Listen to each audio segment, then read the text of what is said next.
And now the next case. All parties in the matter of DeSante Wentworth versus Bacho, step forward, please. 35-year-old homemaker Jessica DeSante Wentworth is suing her sister, 36-year-old nurse Lori Bacho, and her husband Frank Bacho. Jessica says after her 11-year-old daughter was hit by a bus, the couple held a fundraiser and kept the money. Miss Wentworth, the defendant is your sister and the co-defendant brother-in-law? Yes. According to what I've read, you have a daughter Yes, who I was do. in an automobile accident? Bus accident, actually. Bus hit her? Yes. And you had a lot of medical bills and expenses. Yes. Your sister and her husband decided that they would hold a fundraiser. Correct. That's correct. To help pay her expenses. Yes, they help did. You out. And they did. What kind of fundraiser was it? We had a benefit at a bar that we have a lot of friends at, and it was we just had food and raffles and 50-50s and entertainment, things like that. And how much money did you raise? $1,017. Did you put that money in a bank account? No. What'd you do with it? We tried to. I asked for her, my niece's Social Security number, and I wasn't allowed to have it. So what did you do with the money? I was given to an aunt of mine, which I have a statement from her stating that she received the money on December 3rd and how much it was, and she had it and she kept it. Your lawsuit says you want the money. Yes. Well, it's for my daughter. I think she deserves to have it. How old is your daughter? She's 11. What do you mean you think she should have it? Well, the fundraiser was for her and her medical expenses and whatever she needed. The accident did put me out of work, so therefore I'm surviving on my child support. She needs a lot of medical care. She goes to the doctor once a week. She needs prescriptions. She needs pain Does medicine. she go to school? No, she's tutored at home. Now she's tutored at home. She's been tutored at home since December. What kind of medical bills do you have for her? Don't talk to me about you. Tell me what you have for her. For her, I have $86,000 worth of medical bills for her. Unreimbursed medical bills. Yes. She has a And- lawsuit other than... Yeah, she's that suing the people that hit her, and that's where the $86,000 is. The Exactly. things that we raised the money for was basically for small needs, prescriptions, Right, for any Katie. kind of cotton swabs, stuff like that. Exactly, But for I told her Katie, not straight you. up in the beginning. Just a second. Miss Wentworth, you're not entitled to this money. Let I me know, explain my something. daughter is. You're not entitled to this money. I'm not asking it for me. Good. And you didn't raise this money. Yes, I did help raise that money, actually. We put out 5 collection jars in the town of Riverside and Delanco, which funded the benefit. No, it didn't. The only thing that Mr. Bacho paid for was the basket of cheer, which cost $65. Okay. He paid for that. Fine. Everything else came from the baskets that we collected I told money from. anybody that was making anything or anything that they had We to had a do lot with of the our friends benefit. make food. Yes, a lot of And people I had donated them things. give- I I had said- 2 Just a second. delicatessens. One, listen to me. I don't think that the defendants want to use the money for themselves. That's my sense. Exactly. Exactly. What I think that they want to ensure is that the money is used For Kitty. for your daughter. Exactly. Neither one of you is entitled to this money. I know that. Good. So I'm going to come up with a solution for you. Okay. Very good. We're going to put this money in a bank account for your daughter. That's fine. And the 3 of you will be on that account in addition to your daughter, which means that no one can withdraw any money from that account Okay. without Everybody's signature. everybody's signature. And if you're smart, you're going to leave that $1,017 in there for the next 8 years until she's ready to go to school. It'll stay and there. maybe by that time, it'll be $2,000. Right. Isn't that a good idea? That's Now, I fine. assume you have a lawsuit, as your brother-in-law says, with regard to this accident that Yes, your I do. daughter was involved in. And I'm sure she will be coming into a substantial amount of money as a result of a settlement. Yes, it's going into a trust fund. Who do you live with? I live with Ron Berger. He's my fiance. Does Ron Berger work? Yes, he does. He has his own business. Good. What kind of business does he have? He's in the carpet business. He has a shop, home store. And you have one child? I have 4 children. Is your 11-year-old the oldest or the youngest? She's the second youngest, And how old is the youngest? 7. Your daughter requires full-time care. Yes, she does. Does she have anyone other than you providing that care? No, besides Ron. Is there any visiting nurse that comes No. in to give No. her or anything I else? take care of her myself. Okay. What's the nature of her injury now? She has 6 metal rods in her leg. I have pictures if you'd like to see them. No, just tell me. She has an exterior fixator on her right leg. She uses a walker and a wheelchair. She's due to have an operation for the pins to come out in a couple weeks, then she'll go into a half a body cast for the next 2 months, and then she'll start rehab to walk. All right, so their injury was really to this one leg. Yes. I see. Yes, it is. Okay, no other parts of her body were affected, so that she's going to have a recovery. No. Yeah, she's So gonna be fine. Well, that's a good thing. So put the money in the account. When your daughter is 18, it's a trust account. That's daughter's fine. 18, get the money. Is that okay with you? That's fine. Fine. Perfect. Goodbye. Parties are excused. You may step. And now the next case. All parties in the matter of AG versus Horry, step forward, please. Rebecca Agee and her fiancé James Crane are suing their former friends Scott Horry and his wife Sarah for moving expenses and the value of personal property. The Horrys are countersuing for lost wages and emotional distress. Mr. and Mrs. Agee, you and the defendants had been good friends. According to you, you were living in Oregon. Is that right? Yes, Your Honor. And both couples decided that they would be better off in their lives if they relocated to Iowa. Now, who came from Iowa? We did, Your Honor. So you agreed to sort of split the costs of moving and travel together. And once you got to Iowa, Mr. and Mrs. Horry were going to help you find a job. I don't know whether you were going to live together, but hopefully you would both live happily ever after in Iowa. Well, it didn't work out that way. And according to you, things turned sour on the trip. You claimed that the Horrys owe you for expenses, property that they kept, mental anguish, and you also want them to pay for your trip back from Iowa to Oregon because it didn't work out. They say that they thought everything went along just fine. They have a counterclaim because they say that you aggravated them. Breathe. Breathe. All right. Let me hear it succinctly. We thought that they were really good friends of ours when we met them. We moved into 10 Mile, Oregon, and they were our neighbors, and we invited them over many times for Okay, everything. let's cut to the chase. You decided to move to Okay. Iowa with them. We moved to Iowa with them. When we got to their home in Iowa, they were rude to us. They put us in a small room with 2 cat boxes. I also have he's almost 8 months old now, my son. When we got there, we had no money. They were supposed to pay us for half of the U-Haul. And Which they was how said, much? $117.50. And they said that we owed them money instead. What did they owe you money for? We paid for everything, including the trailer.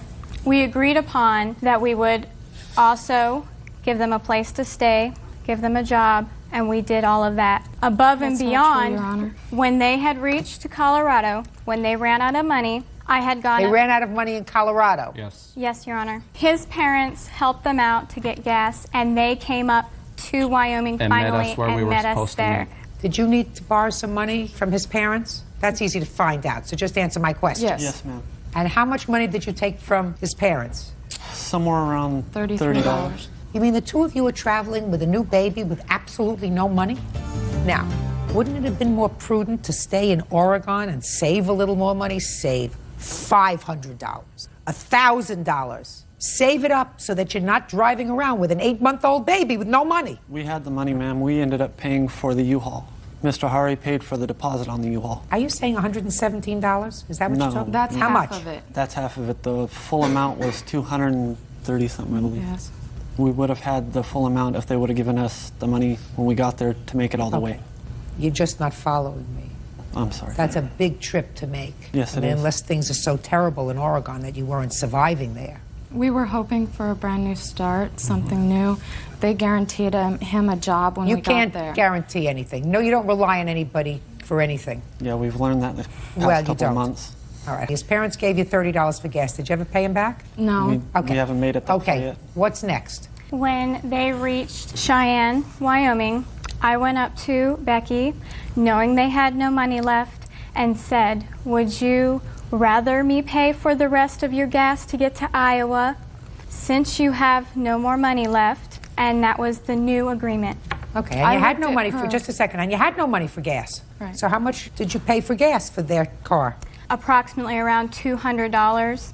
And we also were paying for food, which was a new agreement, so we had no problem with that. And we What are was the not new- suing for that. Okay. So it's clear to me you had no money Yes, Your Honor. because you had to borrow $30 from his parents. And how many days were you on the road after you borrowed $30 from his parents? Less than a day. Less than a day. And then you got to the house? No, we next met day. in Cheyenne and we drove. How many days was it We that were you on the lived road. in the house? We were there for a little over 24 hours. How much did you spend in gas? I'm trying to figure out if we've used up this $117. We have Yes. receipts, Your Honor. I'm asking you, From what point, Your Honor? I don't understand. from the question. point you ran out of money. We ran out of money in Longmont to How did Iowa. you eat? Who fed you? We stopped for food once with them. And What that about was when it. you got to the house? You said they put you They in a had room. no food at They the had- house. Yeah. They They had had no no electricity. electricity. We had to clean out the refrigerator. Just a second. So how did you eat that day? We didn't. We went and bought them Pizza Hut. Yes, we We had bought Pizza Hut. them a whole bunch of food. The very next day, we also went out and bought them a big barbecue to have food, and we provided their baby with formula. Does any of that sound right? You had no money. No, ma'am. How did your baby eat? I had formula for him when I Listen, left I'm not Oregon. bothering with this. We- They're not paying for your trip home. They're not paying for any of the moving expenses from Oregon to Iowa. They've already taken care of that. Now, you want to tell me what about the value of personal property you say they kept? What personal property did they keep? They pawned our television set and TV. What happened to their television sets? Yes, we did pawn it because she gave us every permission to sell all their stuff when they left, because they left and they had no intentions to come back, and she made sure that I Yes, kept we her did, Your green Honor. tub. She had a green tub full of personal belongings, like pictures, birthday cards, and stuff like that, that she had said meant so much to her. So I promised her and I swore to her we would not get rid of that stuff. And for 2 days straight, it was, what do we do with your belongings? That's the not first true, Your night, Honor. it was, he asked me I don't- how long I should keep. He should keep it. the first night, I understand everything was in an outrage. She had said, I don't care what you do with my stuff, just don't get rid of my big green bucket. Now, how much did you sell the TV for? Somewhere around $80-some is what we got for it at the pawn shop. Okay. Now, let me hear your counterclaim. We're suing because, or countersuing because James had made threats to us, to our vehicles, and That's to not our true, Your home. Honor. I don't want to hear When you everything from turned speaking. violent and he was starting to push his way around, and we had to have him escorted off the property twice. Your Honor. Our neighbors. When was that? It had to have been in August. I'd say around the 25th. And you haven't seen him since? No, we Your haven't. Honor. Shh, speak now. And you haven't had any contact with him in many months, is that right? Nope, not except for What through else? you. And loss of wages is all we're suing What loss for. of wages for what? We think it is a waste to be here. You should have said no. Yeah. What, no isn't part of your vocabulary? No? There you go. Somebody calls you and says, would you like to have your dispute resolved before Judge Judy Scheindlin? And you say, no, I'm sorry, I don't want to miss work. There you go. Okay. Right? Yeah. So you get nothing. Ma'am. Zippo. That's cool. I have Good. a... Cool. You get $80 for your TV. And go. Have a happy life. Goodbye. Parties at And now the next case. all parties in the matter of Mercado versus Atkinson. Step forward, please.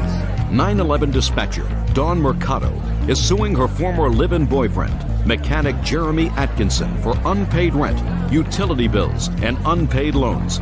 Jeremy says she kicked him out because he didn't get along with her 5-year-old son. Ms. Mercado, you and the defendant were boyfriend and girlfriend, and you lived together for a brief period of time in an apartment that you leased together. Is that right? Yes, ma'am. Something happened. Mr. Atkinson decided to leave, according to you. He left, and you want him to be responsible for the remainder of the lease, at least his portion of the remainder of the lease. In addition, you claim that he used your credit card, made certain charges that you want to be reimbursed for.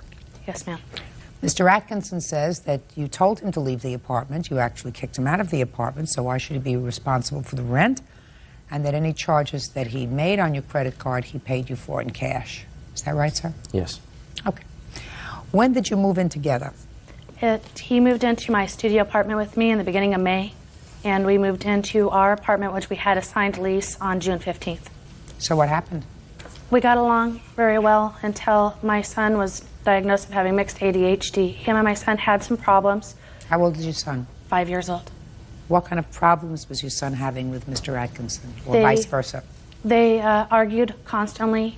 He argued with a 5-year-old? Yes, ma'am. What were you arguing with the 5-year-old about? It's just whenever you'd ask him to do something, he would say he'd do it and then wouldn't go do it. Like clean his room, he wouldn't do that. If you told him to go take a shower, he wouldn't do it. And I just didn't have the patience. We found that he had a hard time focusing, and that's why he was diagnosed. He went through several psychologists, psychiatrists, family doctors. He's now on medication, and he sees a psychiatrist anywhere from 3 to 4 times a month. He is having a lot of improvement, and he had made the comment to my mom and dad that he thought Mr. Atkinson was a monster and that he was afraid to leave with him. Yeah. I explained to Mr. Atkinson that I was not going to choose between him and my son, that my son was my priority, and that we had several disagreements about that. And it just led to problems between that and financial problems. And I never kicked Mr. Atkinson out. I told him I could no longer support him and that he was welcome to leave. You said a couple of things that were pretty smart. You said, A, I wasn't going to choose between him and my 5-year-old. That's a no contest. You have to go. I am not finding that by your saying to him, there's the door, he did not take that as, I better get out of here or there's going to be difficulty. He says you threw him out. I think that that's what happened. Whatever, he's not going to pay the rent. Now let's hear about the credit card. On several occasions, Mr. Atkinson asked to borrow money with the intention that he would pay me back. Yes, it's true, Your Honor, but the majority of the time, money was reimbursed on my payday in the form of cash, or if I did any side work, she got the money from it. Is that true? He would give me cash for some of it, ma'am, but these are the things that he has not reimbursed me for. Did you keep a running log of how much he spent and how much he reimbursed you when he paid you in cash? No, ma'am. Then I'm not getting involved. There is absolutely no way of you determining, at least for me, how much he owes you in the months that he lived there when you had this rather fluid financial arrangement. It's over. You made a mistake. Put a period. Move on. Your parents live close by? About 30 minutes away, ma'am. Do they help you? As when they can. Good. You have another few months to pay this rent. You're going to stay in the apartment or not? Yes, ma'am. I cannot get out of the lease. Good. That's what I think you should do. Goodbye. And now the next case. All parties in the matter of Davis versus Collazo, step forward, please. 21-year-old homemaker Aubrey Davis is suing her sister, custodian Claudia Collazo, for the cost of her son's medical bills. Aubrey says she paid for his treatment after he suffered an epileptic seizure. Miss Davis, how are you related to the defendant? She's my sister. And this is your nephew? Yes, correct. Your son? Yes. According to your complaint, he was staying with you for a brief period of time. While he was with you, he had a seizure. Correct. You suffer from epilepsy? Yes. And he was taken to the emergency room. There was a medical bill of over $1,500, and you want your sister to be responsible for that. Correct. When did he come to live with you? July 5th. Prior to that, where was he living? I believe he was at Stephanie's house, which is who he's living with now. Who's Stephanie? It is his dad's ex-wife. That's as much as I know about her. Step up here, please. Tell me your name. Richard Ornelas. Before you came to live with your aunt in July, who were you living with? My brother's mom, Stephanie. How long had you been living with her? About a year. And how old were you when you went to live with Stephanie? 15. Why weren't you living with your mother? My mom just told me, leave. My mom told me to leave. But she told you to leave when you were 15? Yeah. When did he get sick? July 6th. Is that right? Yes. You were with your aunt for only one day before you had a seizure? Yes. Had you had seizures before? Yes. Did you have seizures when you lived with your mom? Yes. Why don't you sit down, Richard? You have a copy of the bills? Yes. Can I see them, please? I also have a copy here from the hospital that shows that I never signed. And I asked them for the copy of the law stating that she's responsible for the bills since I didn't sign that paper. And all they gave me was the law. They didn't give me a copy of the actual law. You took him to the hospital, is that right? The ambulance took him and I arrived there with them.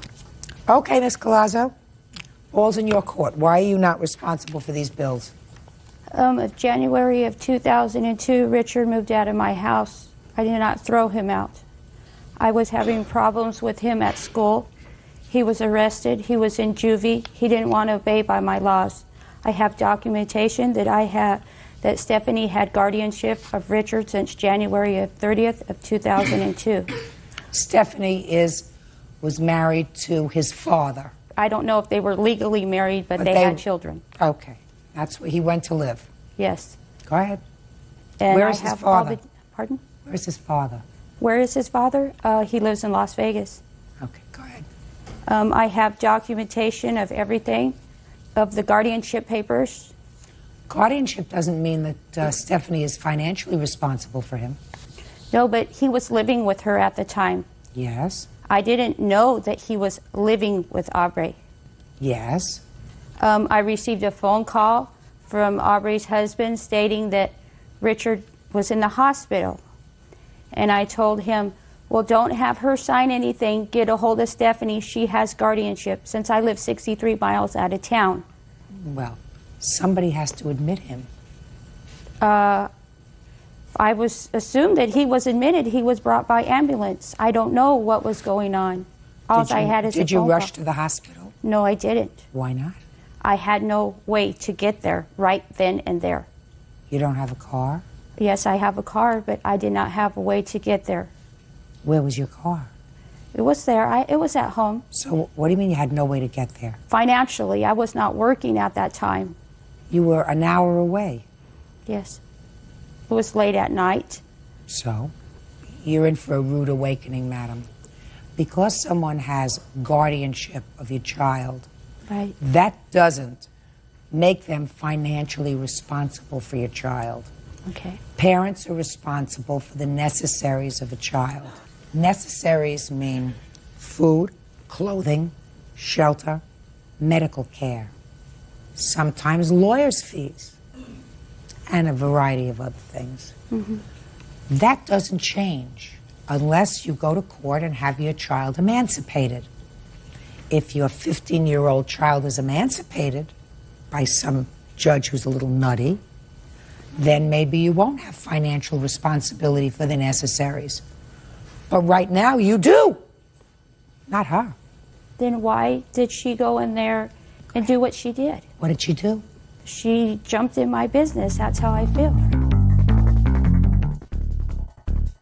Your son came to our house on July 5th. He was there less than 24 hours and he had a seizure. What would you have suggested that she do, Ms. Collazo? She did the right thing. So then what are you complaining about? Is why I'm being taken to court. Why not Who's the supposed father? You could sue the father and say, listen, I had to pay this bill, but you're partially responsible for it too. I'll pay half and you pay half. She doesn't have to go searching for the father who lives in Las Vegas. Correct. You do that. Okay. If you chose to allow him to leave your home and you chose to allow him to be under the guardianship of a biological stranger, that's within your family. But when it comes to his necessaries, you're not off the hook. If you want to sue his father, go to it. Judgment for the plaintiff in the amount of $1,595. That's all. Yeah, this is case number 1 on the calendar in the matter of Walker versus Noble. Parties have been sworn in, Judge. You may be seated. Folks have seats. Mr. Walker, you and the defendant leased an apartment together. Is your claim that the defendant locked you out, she kept some of your property, and in addition, she showed around a private letter which caused you embarrassment? Yeah. The defendant says that you, in fact, broke the lease to the apartment. She is countersuing for your share of 4 months' rent. She said that she did not lock you out of the apartment. So when did you sign this lease? It was September 22nd of 2001. And how did you know the defendant? I used to work with her, and we were friends. So tell me when this problem started, around Christmas time? It was around Christmas time, December 21st of 2001. I had received a phone call, 3 o'clock in the morning, from my mother, stating that she was sick, and that she wanted me to come down there to be with her. Where does she live? She lives in Virginia. Where is this apartment that you were living in? It's in Erie, Pennsylvania. Okay. The only thing I took with me was my clothes. A few days later, my mom got better, so I was going to come home, and I received a phone call from Josie stating that I am no longer allowed in the house because she thought I moved out. How many days later? It had to have been like 4 or 5. In the That's month not of true at December? all. In the month of December. No. Okay. Had you paid your share of December's rent? Yes, I was paid up until January. None of that is true at Just all. a second, I'm going to get to you in a minute. All right, how much was rent? It was $240. I paid $240 a month. Josie, give me your version of what happened. Let's see, December 20th, I spoke to him on the phone, and I asked him if he had his share of the rent money. And the whole month, I was letting him go with just giving me $40 a week, and we'll just take it up from there, and he'd make it up to me at the end of the month. And when I talked to him, he said that he spent his share on presents. And I never once said that he could never come back to the apartment. Let's just get you're getting ahead of yourself. You're getting ahead of yourself. Now, what happened? He said he left December 21st. What happened? He left in the night. I never heard a phone ring at 3 a.m. I would have woken up. He would have woken up. Well, who's he? He is my my ex-boyfriend. He was there at the time. Okay, I don't care whether you heard a phone or you didn't hear a phone. You woke up December 21st, and I woke up. Well, he woke up to go wake Jamie up to go to work, and he found this note that Jamie left. Can I see it, please?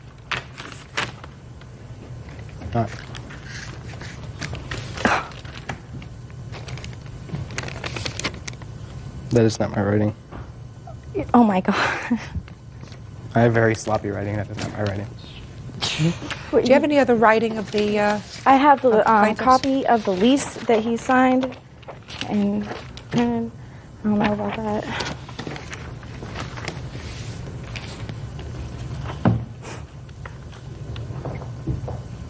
Well, but he's printing this. There should be a signature one right above my signature. Oh, I see. Yes, you're right. I think you wrote this. I did not write it. I think you wrote this, Mr. Walker. I'm just looking at the way you not only signed your name here, but printed it on your lease. It's exactly the same as the printing on this. Yes, it is. Okay. So you left. Yes. What items do you claim that Miss Noble kept of yours? Well, she has a computer. Well, you wrote here the computer is yours, too. You can have my last paycheck. Give this to Dawn as proof. And you also wrote the computer is yours, too. I did not give her the computer. Well, that's what you wrote, sir. But I didn't write that, I'm saying. Oh, I think you did. Well, she has a desk of mine, too. A bed. She has some books, CDs. And when did you try to get back into the apartment, Mr. Walker? It was right after I got back. Okay. And you're on the lease? Yes, I am. Then you should have been let back into the apartment. Did you go to the police? No, I didn't know I could. Of course you did. If you have a lease to an apartment, you're on the lease. The landlord wouldn't let me back in there either. No, you go to the police. Put your hand down. I didn't ask for you. You know that you can go to the police if you're locked out of your apartment. Come. And they had the locks changed, too. So what? The police go, they knock at the door, they say he has a lease to the apartment, he has the absolute right to be here, to be to the apartment. You were ready to go home in a couple of days. You go home. So I don't believe you, sir. He didn't go to Virginia. I have a receipt from my cousin who sent him money while he was in York, PA. I don't care where he went. I don't believe him. You want to tell me the second part of your lawsuit, sir? Second part of your lawsuit is about a letter. Yes. Miss Noble had gone through my room with all my stuff, and she had found a personal letter of mine, and she had given it to one of our co-workers, and in which in turn that co-worker had took that letter and spread it around work and customers too. Tell me about that letter. After he left that note, we waited a little while. He cleaned out the room, Jamie's room, and we found this little red binder that said, "Don't go through it."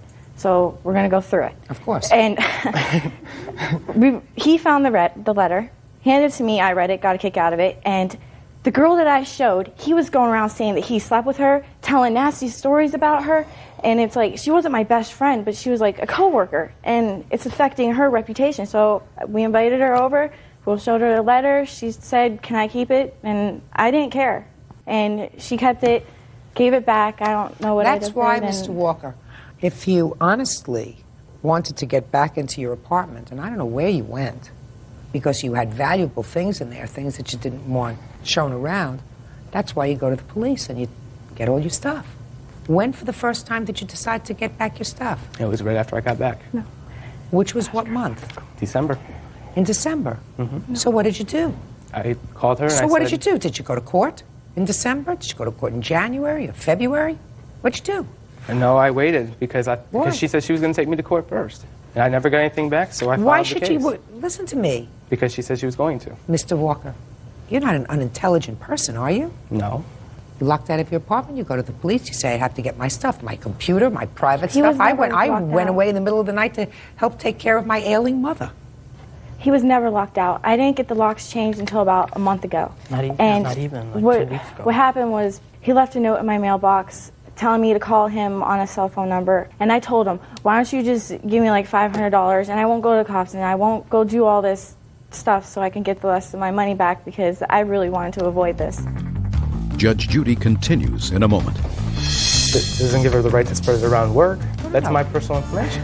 I showed a girl that you lied about. And later today, Show me. Well, what do you think you were coming here for? Waltz lessons? No. Show me where you had paid off the bills.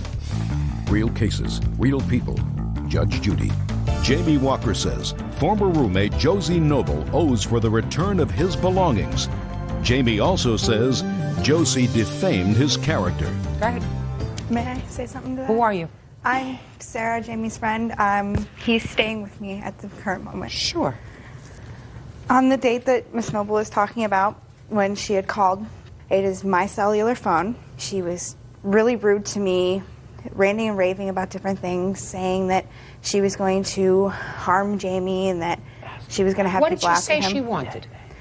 She wanted to talk to him. She wanted to talk to him now, and I said, well, he's unavailable at this moment. He had called her back, and they had talked about it for a couple hours, and I was at work for a couple It was hours. like an hour, approximately an hour. Yes. They had worked out to where she had said that he could not come get his things. She had also had called me before on my cellular phone telling me that, wondering where he was at, and told me that he was not allowed to get his things and that they were hers now. That Right? was not what was said Can I on say the phone something? at all. At all. I called there and... Whatever. I don't know what this letter said. I don't have this letter, unless somebody has a copy of the letter. Do you have I a have copy of the proof letter? that it was about, what it entailed. And it was left in your house? It was left in the apartment, yes. Right. Which I find that you left. But that doesn't give her the right to spread it around work. No, That's no. my personal information. May I say something? I showed a girl that you lied about. You Yeah, may she not. does, It doesn't lend anything. Neither did her statement lend anything, but I thought maybe it might. I was there a lot, like around through everything that happened, so. Spare me, would you please? He is suing for the following: for the return of his property. What personal property? A computer? A computer. A desk? A desk. A You have his bed. desk? He doesn't have a desk. All there was a little nightstand thing. It's a stand. And a bed. And a couple books were left. Fine. Where are those things? The stand is still in the apartment, the bed is still in the apartment, and the books are still there. Great. I have my Great. videos too, and my CDs. What about his movies? There and CDs? are no CDs. There's probably like 2 movies I think I still might have, but no CDs. Not Okay. So what I'd like you to do is get the boyfriend to help you pack up his bed, his little nightstand, his books, and his videos. Pack them up. Put them out on the front of the house 5 days from today's date. He has 3 hours, from 12 to 3. If you're not there between 12 and 3 to get your bed, your nightstand, your books, and your videos, she has the right to get rid of them. Do you understand? Yes. Now let's get to the issue of the rent. Okay. You left the premises, and I find that you had no reason to leave the premises. Even if she locked you out, you had the right to get back in there, and I don't find that she locked you out of the residence. So from the time you left in December until the time she found a roommate, you are responsible for half your rent. Can I say something on that? Yes. Her ex-boyfriend now, he was living with us from the time that he moved, or that we moved into the apartment, until the time that I left, and after that, I know he was still staying there, as I know of. When you moved in September, was he living there? Yes. So that you knew he was living there. Yes. So. But That was your arrangement in September. He didn't move in afterwards, right? Right. So stop complaining. You have to pay until she. Who was your new roommate? She just recently moved out. She was my cousin's cousin. And how many months did she live there? 4 months. When did she move in? Or 3 months. When did she move in? I don't need her name. March. So the month of January and February, is that right? He wasn't there, and then you had a roommate in March. Is that right? Because he was gone for 4 months before I got her to move in. Doesn't sound right. $480 is what you owe her. Do you understand? Yes. However, we're holding the $480 until you get your property, which is going to be on the order. Do you understand? I think she might have only been there for 2 months or... Fine. So that's still only 2 months. Do you understand? Yes. Good. I don't care whether you agree with it or not. Do you understand it? That's all. But he was... Maybe I shouldn't have went to go visit my mother. He's such a liar, and so is she. Nothing but a bunch of little lies, and I'm so glad that they're out of my life. All right, now this is case number 99 on the calendar in the matter of Shank versus Casey.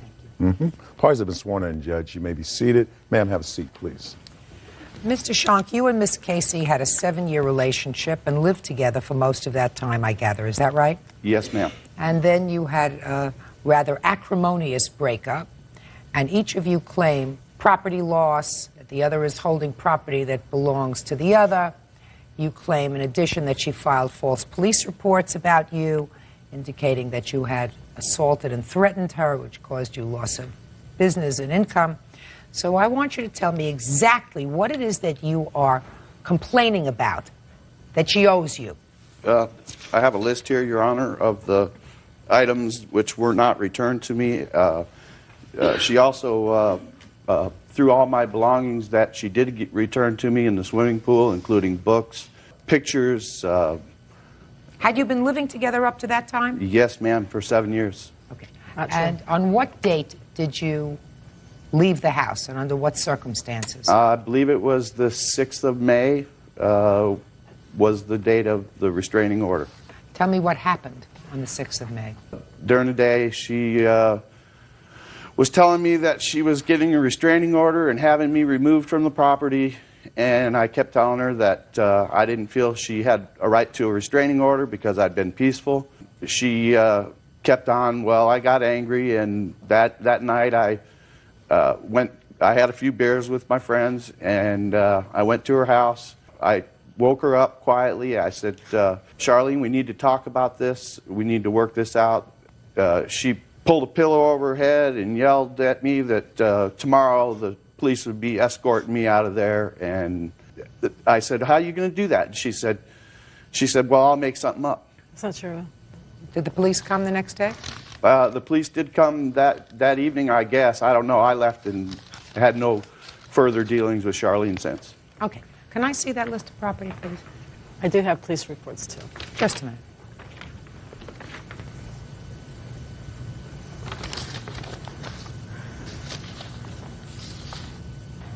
Okay, you got a lot of stuff here from a 7-year relationship that ends with the statement, all you really want is my horse Elvis, that you value at $4,000. And my picture of my son. And your picture of your son. Now, where is this horse?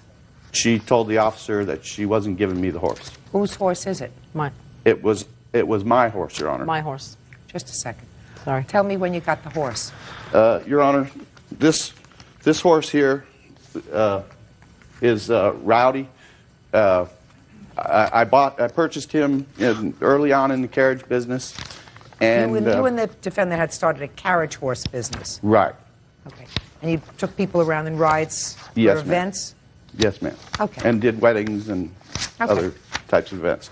I purchased this horse here, and he was really good for the business, but he really hated for people to pet him, that strangers. So we kept looking for another horse. We found another horse. Charlene purchased the other horse, sold this horse, and put the money from this horse into her account to replace the other horse. Well, how much was Rowdy? Elvis cost $1,800, and we sold Rowdy for $2,000. And you were in business at that time with the defendant? Yes, ma'am. That you both worked in? Yes, ma'am.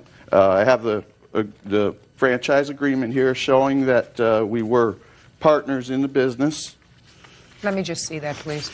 See? Yeah, I have that. He can have that back. Fine. We also had purchased a trailer together, which I have proof of that here also. It's also a lie. Did you do any other work, Mr. Shank, in the time that you were running this carriage business? No, ma'am. Okay. Did you do any other work at the time Yes. you were running this carriage Yes. business? I had 2 jobs. Okay. Now, where's the horse? The horse is, okay, I bought the horse. Just I asked you a question. Where's the horse? The horse has been traded for another carriage. What'd you do with the money that you got from the rowdy horse? That went back into the business. Fine. I mean, you entered into a business arrangement with him. Sure you did. I have my sole proprietorship of my business. What was he doing there? Were you paying him a salary? He was keeping all the money he made himself. Every Were you money paying he made, him a salary? No.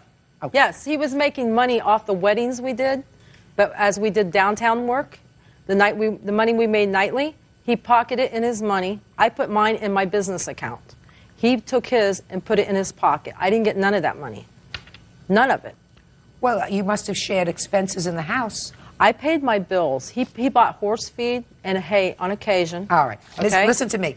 This is very difficult. When people live together and aren't married, it's complicated enough. And then when you enter into a business that each of you work in, it makes it even more difficult. You paid $1,800 for this horse, Elvis. Is that right? Out of my money. Stop. My personal. You paid $1,800 for this horse, Elvis. You got some money for Rowdy. Rowdy went into the business account. Right. Fine. All right. $900 in his picture. Okay. What other property, sir? This trailer, Your Honor. We bought this trailer together, and she sold the trailer also. When? Since 16th of April. So, you were still living together. According to the paperwork here, it was supposed to be in both of our names, and I don't know how she sold it without my signature on the title. Let me see. I have the title. Let me see. Registration. Can I say something? In a minute.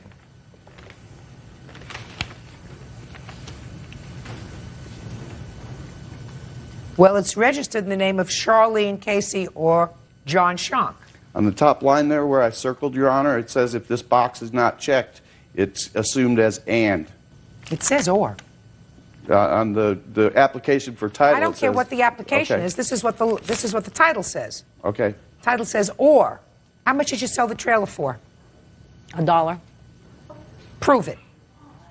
Well, I sold it to my daughter. I didn't have her sign anything, but I have a promissory note where I borrowed money to buy that trailer, and I paid it in full. Let me see.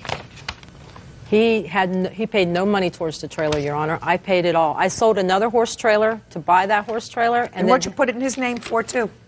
I don't know why. I don't know either. I don't even know. I don't know either. Being nice. Now you got to pay for it. Can I show you my other evidence? Just a second. Please? Okay. Listen to me. All right. You did it. No court is going to go back 2 years, 3 years, 4 years to figure out what was going through your mind when you put this in both names. You put it in both names. Do you understand? Yes, and I know why I did. I don't know why you did. You wanted to be nice because you were living with him as a family and you were going into business with him. And it was supposed to be a business that you were going to work up, make a living from, whatever. So you can't sell the trailer to your daughter for $1 because that's a lot of who shot John. Don't play with me, madam. Don't play with me. Judge Judy continues in a moment. When he threw the phones across the room, I jumped out of bed and grabbed the phones and dialed 911 and stuck it underneath the sheets. He told me that he was going to rape me, and then I clicked off the phone, but she heard him say he was going to F me up.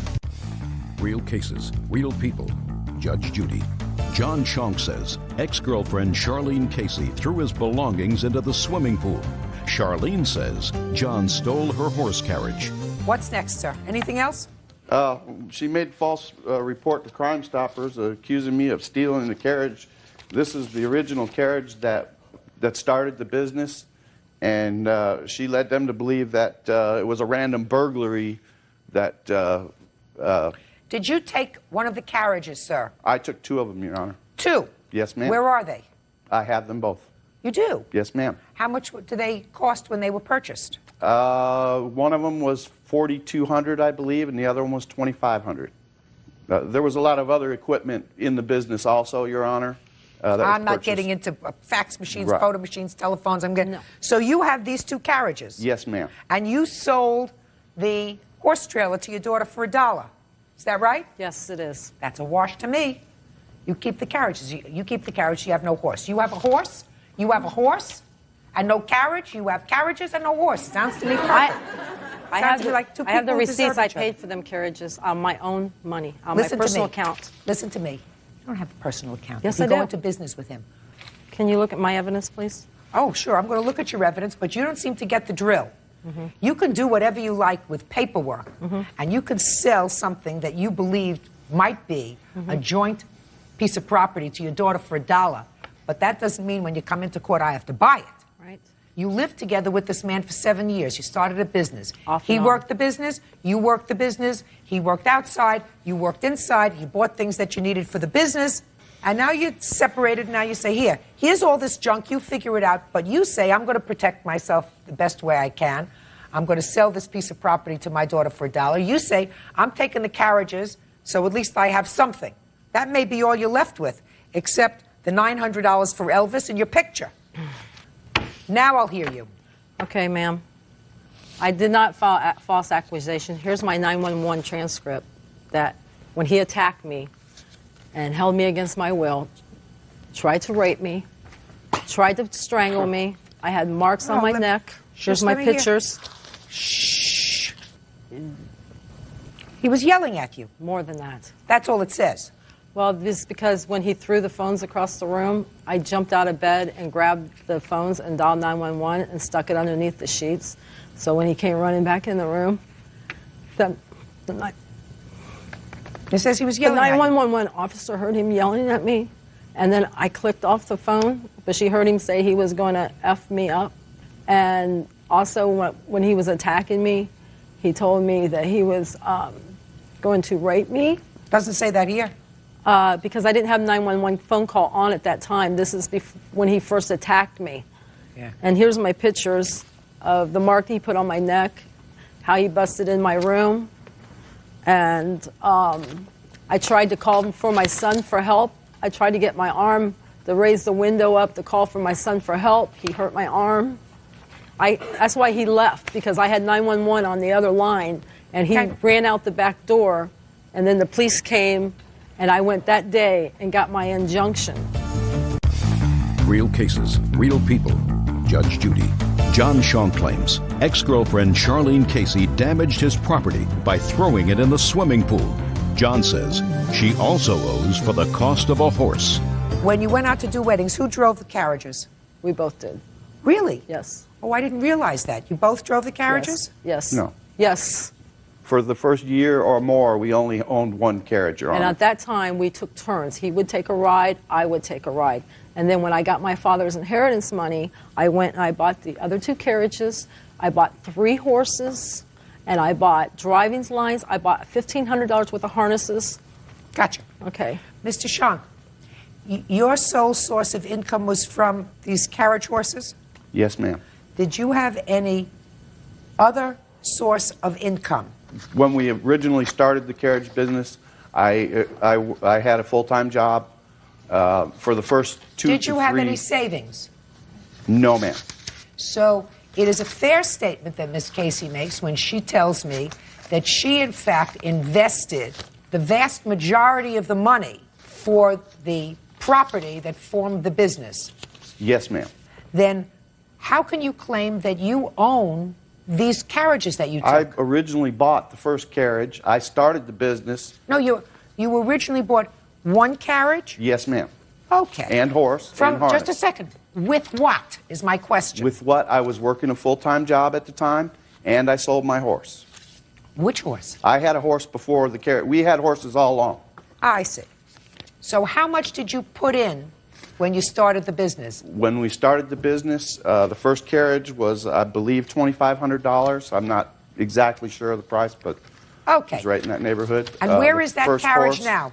The first horse was $2,000. Where is that carriage now? I had that carriage. How many carriages do you have altogether? I have 2. So the other carriage belongs to her. And Yes, half ma'am. of the other one belongs to me, too. The other carriage belongs to her. One carriage belongs to her. And So why didn't you give it back to her? well, this was another carriage, the third carriage that we owned. She changed the locks on the storage unit. Didn't allow me to work at all. After I got my injunction. Okay, I'm sorry. And I had nothing. She had my horse. She had all my belongings, everything, and I just took whatever I could take. Because All right, we have to give her back that carriage. Now, is there any way of identifying that carriage from the other carriage? Yes. How? It's white with red velvet seats. It was made in Canada, and it has a stamp on the back. Your Honor, this carriage was given to me as a gift right here, and she has it at her house. That one goes back to her in 5 days. The one that she's just described, and I will prepare the order. Do you understand? Yes, ma'am. Do you understand? Yes. Now, do you have one that belongs to him at No. your house? What is the one he's talking about? I have no idea. I never. She bought this maroon carriage and gave it to me as a gift. She That's said, a lie. "This is your carriage. The That's white a one lie. that I'm buying is mine." Forget it! Okay. Now, you get $900 and you get the picture of your son. You will return to her within 5 days the carriage. And I'm not satisfied that there was not an incident in the room after examining the photographs. I think that you had a couple too many beers, Mr. Shank. Now, I agree. your countersuit is for lost wages and future income. Right. Forget it. You want the return and value of personal property. So you're getting Right. back one of your carriages. And my harnesses. How many harnesses do you have? I have 2 harnesses, Your One Honor. goes to her, one goes to you. Anything else? Okay, this is a receipt that I paid $1,273 of the carriage that he says that he paid for. Listen to me. And this is my. I've given you absolutely more time than anybody else Here it would is. give you with regard to this. With my regard to draft this horse stuff. harness right here. Just listen to me Okay. carefully. It is absolutely impossible without experts who can value a business, who can value what everything is worth now, 2 years later, 3 years later from when you purchased them, to make a judgment. This is not a marriage.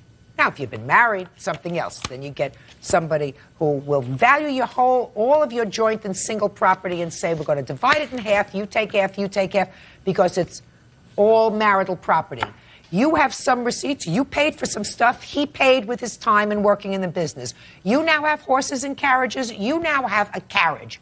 Uno. Ma'am. One carriage. Quiet. One carriage. You have no horse. Is that right? No, ma'am.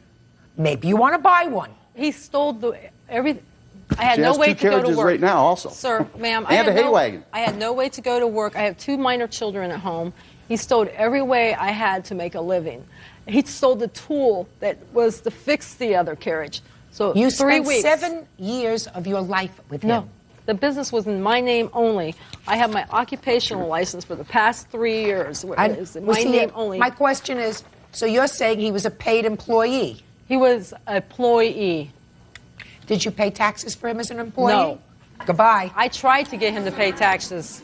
I tried to get him to pay Goodbye. his taxes. He wouldn't pay them. No. Listen to me. My question is, he may not have paid them. Did you file? I tried to get him to Listen go. to me. Did you pay his Social Security? Did you give him a W-2 or a 1099? I whatever tried you to get him to do No, it. no, no. Listen to me, madam. Come over here, sir. Don't walk out on me. Put your sorry. back on me. I walk out on you. Okay.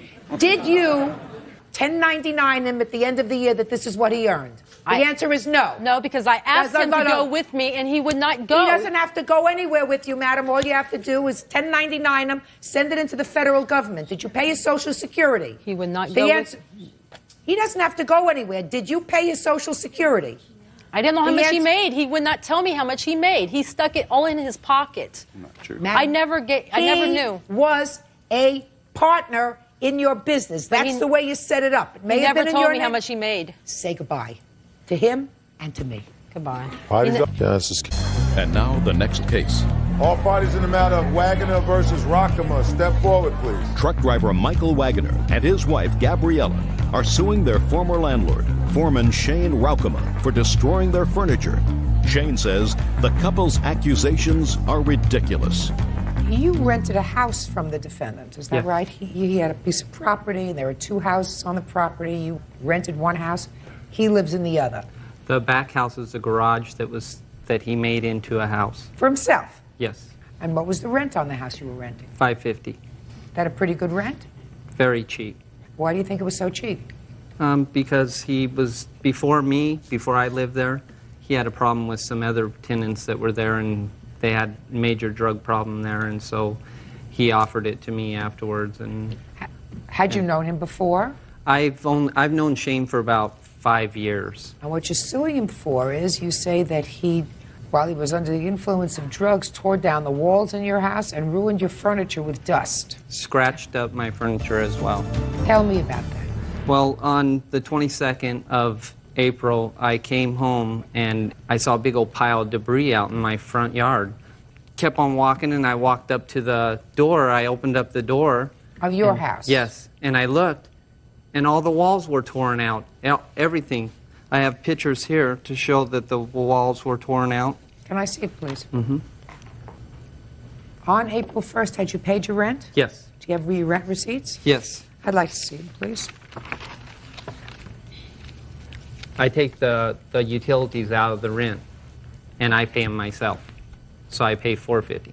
But after this happened, you only paid him $200. Because he told me, since all the problems that he had caused me, that I only have to pay half of the rent. And you said what? No, and I said, okay, that's fair. Okay, so on May 1st, after this incident happened, you said, okay, that's fair. Here's $200. Yes, because... Okay, Right. I'm just Okay. understanding what happened. Okay, go ahead. Okay, and so when I saw that what he had done, he walked through the back door, and he gave me this strange look, and I said, "What are you doing?" And he told me, basically, he said it had to be done, and I said, "What do you mean it had to be done? You were working on the back, and now all of a sudden you come in my house without permission, without advance warning, and just start doing this with all my furniture here?" And he said it was the spur of the moment, his exact words. Because I asked him, why didn't you cover any of my furniture or anything? And I have my furniture, all of it, showing that it's damaged, right here, all the pictures. I'd like to see it. My big screen TV, everything. He did not cover nothing.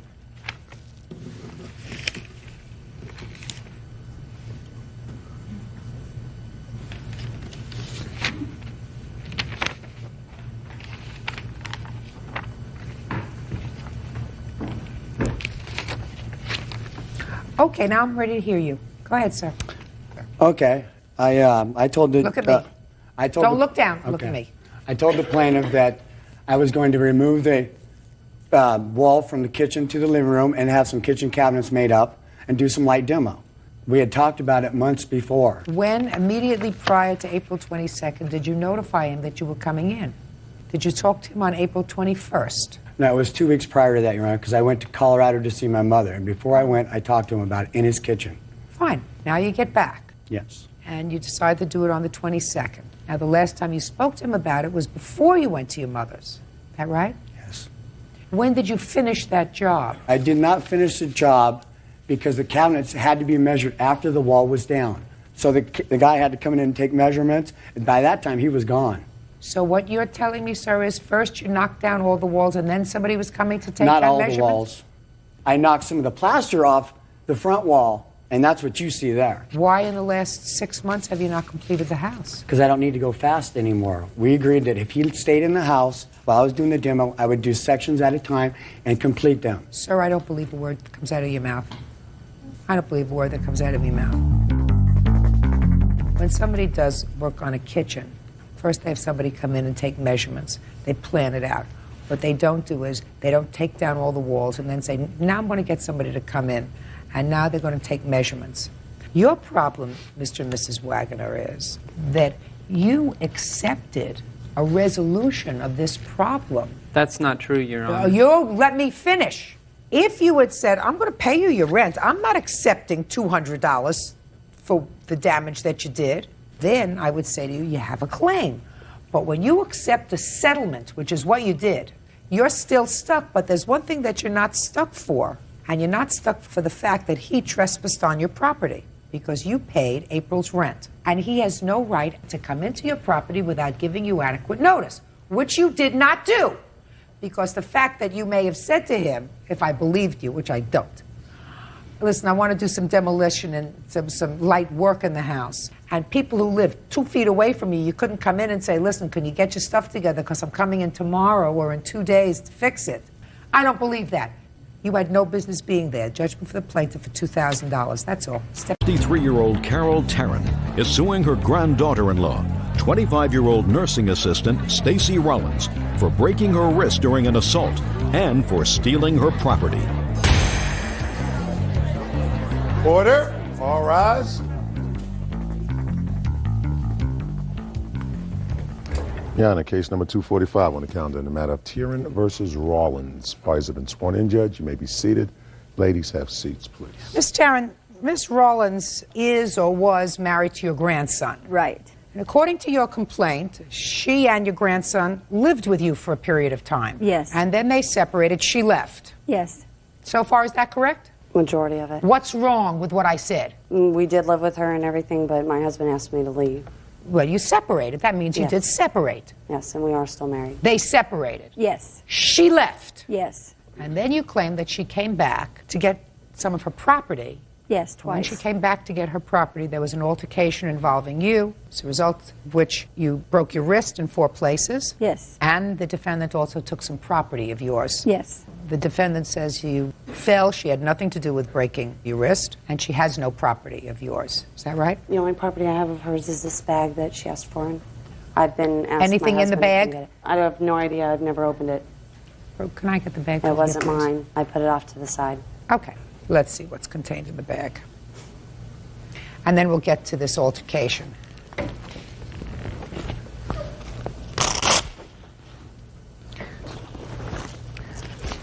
Well, one of the things you said she took was the camera. Right. Is that right? This looks like a camera case. And there's a camera in here. Yes. Okay. And a couple of other rods and ends, but I assume that this is the majority of what you're asking for back. Yes, it looks like. Okay, good. So let's give this back to the plaintiff, please. So then we're just going to deal with this injury to your arm and this assault.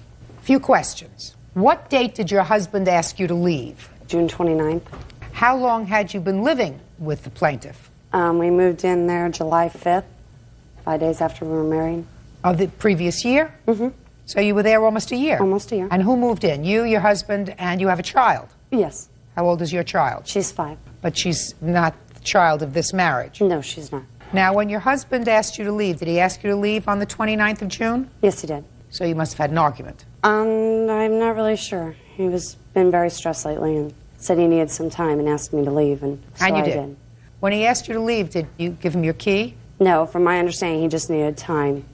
He just needed a little space. And what did you tell Miss Taryn when you left? I did not speak to any of them. Really? I mean, you Yeah. lived with the lady for a year. You didn't have any conversation with her at all? No, my husband asked me to leave, and I grabbed my daughter and a couple things, and we left. I figured I was coming home that night. But you didn't come home that night? No, I did not. Why not? I said he needed more time. Now, when was this incident when you did, in fact, return, and there was an incident involving Miss Taryn and her wrist? That was the first time I spoke to her. That was August 2nd. Tell me about it. We arrived at the house. Who's we? Me, my couple family members, my friends. How many people arrived in the house? In the house there was 9 total, I believe. That you brought with you? Yes, to move my things out. I had not spoken to my husband, refusing contact. I figured... He refused contact? Yes. Mm-hmm. And I figured my daughter's going to be starting school. I need more of her things, and I also needed more clothes. And so we went to go get my things, and upon arriving, found all of them packed up and shoved into one little room at the house. How did you get into the house? With the key. The key that you had? Yes. Didn't it occur to you to call Miss Taryn first and say, we're coming over to get my things? Well, my things were there. My husband and I are still married. That is also my husband's home. Does this home belong to whom? Both her and my husband. It's my home, but I put my grandson's name on it for when something happens to me, he'd be able to sell it. When you met your husband, where was he living? In an apartment. In an apartment? Yes, because he didn't want to live with his grandmother anymore. Fine. But at some point you moved in with her? Yes. So you and your husband moved into her home?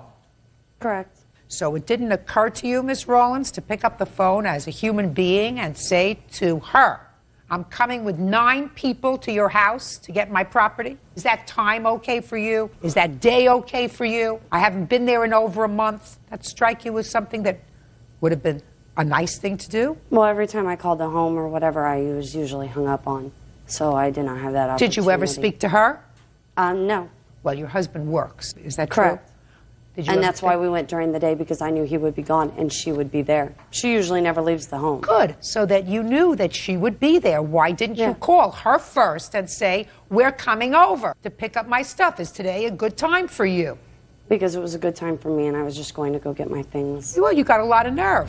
You got a lot of nerve. The lady takes you into her home with a child that's totally unrelated to her. You stay there for a year. You and your husband have some sort of a falling out, and I don't even want to get into that because I have no idea what it's about. But you're gone for well over a month. You don't come by yourself to pick up a few little things. You come with 9 people invading her house without so much as a telephone call first, and you expect her not to get agitated? No, I understood why she was agitated. You did? But I also felt, that, and she said herself that I was there to pick up my things. But you understood she was agitated because 9 people invaded her house. Oh, no, when she got there, none of us were in there. Except for the minister's wife, who was keeping her dogs under control so they didn't get loose. Tell me how you broke your wrist. After I came home and seen everything was in the trucks, I seen some things out in the truck that my grandson told me not to let her take. And so I was walking out toward the trucks. She grabbed a hold of my arm, and I have osteoarthritis, so I'm not really that stable. That's why I can't run. I have to walk slowly. And as she grabbed my arm and turned me around, I fell. And I went down on my right wrist. You have the medical records? Yes, I do. Can I see them, please? Can I get help? Because she has everything. Sure.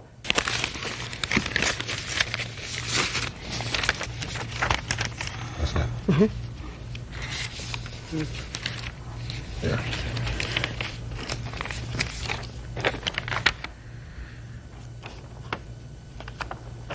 Okay, I'd like to hear your version of what happened, how her wrist got broken. I'm assuming her wrist got broken when she fell. Yeah. There that's was trucks and cars and everything in the driveway and so on. We were moving out. And she came out of the back porch door and started yelling. And then she had noticed a vacuum cleaner that was in the back of my stepfather's truck, which was parked out on the road. And she just said, "You're not taking that vacuum," and started running. And right about the part where the grass and the sidewalk meet, there's holes and everything in that yard, and I'm assuming she fell. I was pushing a lawnmower in the driveway at the time and walked over there to help her. Said, "Grandma, look what you did," and tried to help her up. And that was when she proceeded to throw the phone that she had in her hand at me, and I decided to walk away. Good, you're responsible for her broken wrist. I don't care whose version of the events is accurate. How is I don't that? care whether you held her and twisted her around or she fell when she was running after one of the trucks that you brought with you. You're responsible. You created the situation by not making a prior arrangement with her and invading her home with 9 people who were uninvited to her home to clean. They knew I was coming. Who's they? They all did. They packed up my things. They were waiting for me to come get my things. On that day? I didn't even know my things were packed up. They assumed. Listen, don't be a swift talker. You understand exactly what I'm saying to you. What I'm saying to you is they had packed up your things, put them away in an orderly way. You said in one corner of a room. That's what you told me. It was all shoved into one room. That's fine, shoved into one room. It was all packed up. She was expecting a telephone call from you to say, "Grandma, can I come over on the 2nd of August to pick up my things? Is that okay with you?" Sure. You're going to bring people? Yes, I'm going to bring 9 people with me to your house. 9 people to help me move. Because I know you're going to be alone that day, because I know he's working. So I'm going to come with 9 people, some of whom you know, some of whom you don't know. We're going to come into your house. I just want you to be alert to that so that you don't get frightened, you don't get scared. You did none of that. You just went when it suited you. It didn't suit you to go on August 1st. It didn't suit you to go on July 29th. It didn't suit you to go on July 28th. It suited you to go on August 2nd. Maybe it didn't suit her for you to go. Maybe she was having a bar mitzvah for somebody in her house on August 2nd.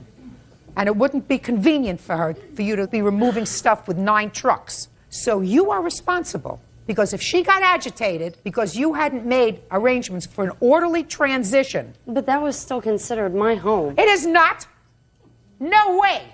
No way is it your home. You abandoned your home. You abandoned her home. I did not abandon the home. Oh, yes, you did. You abandoned the home. You were gone for 32 days, according to you, and decided that would be a good day for you to come and retrieve your property. And you and your husband moved into her home. He didn't live there when you got married. You said he lived in an apartment. And the 2 of you moved in, maybe because his apartment was unsuitable for you and your child. But you moved into Grandma's house. Judge Judy continues in a moment. And later today, He promised to pay me back. But then he comes over to my place and he goes, Janice, just consider yourself a $5,000 hooker.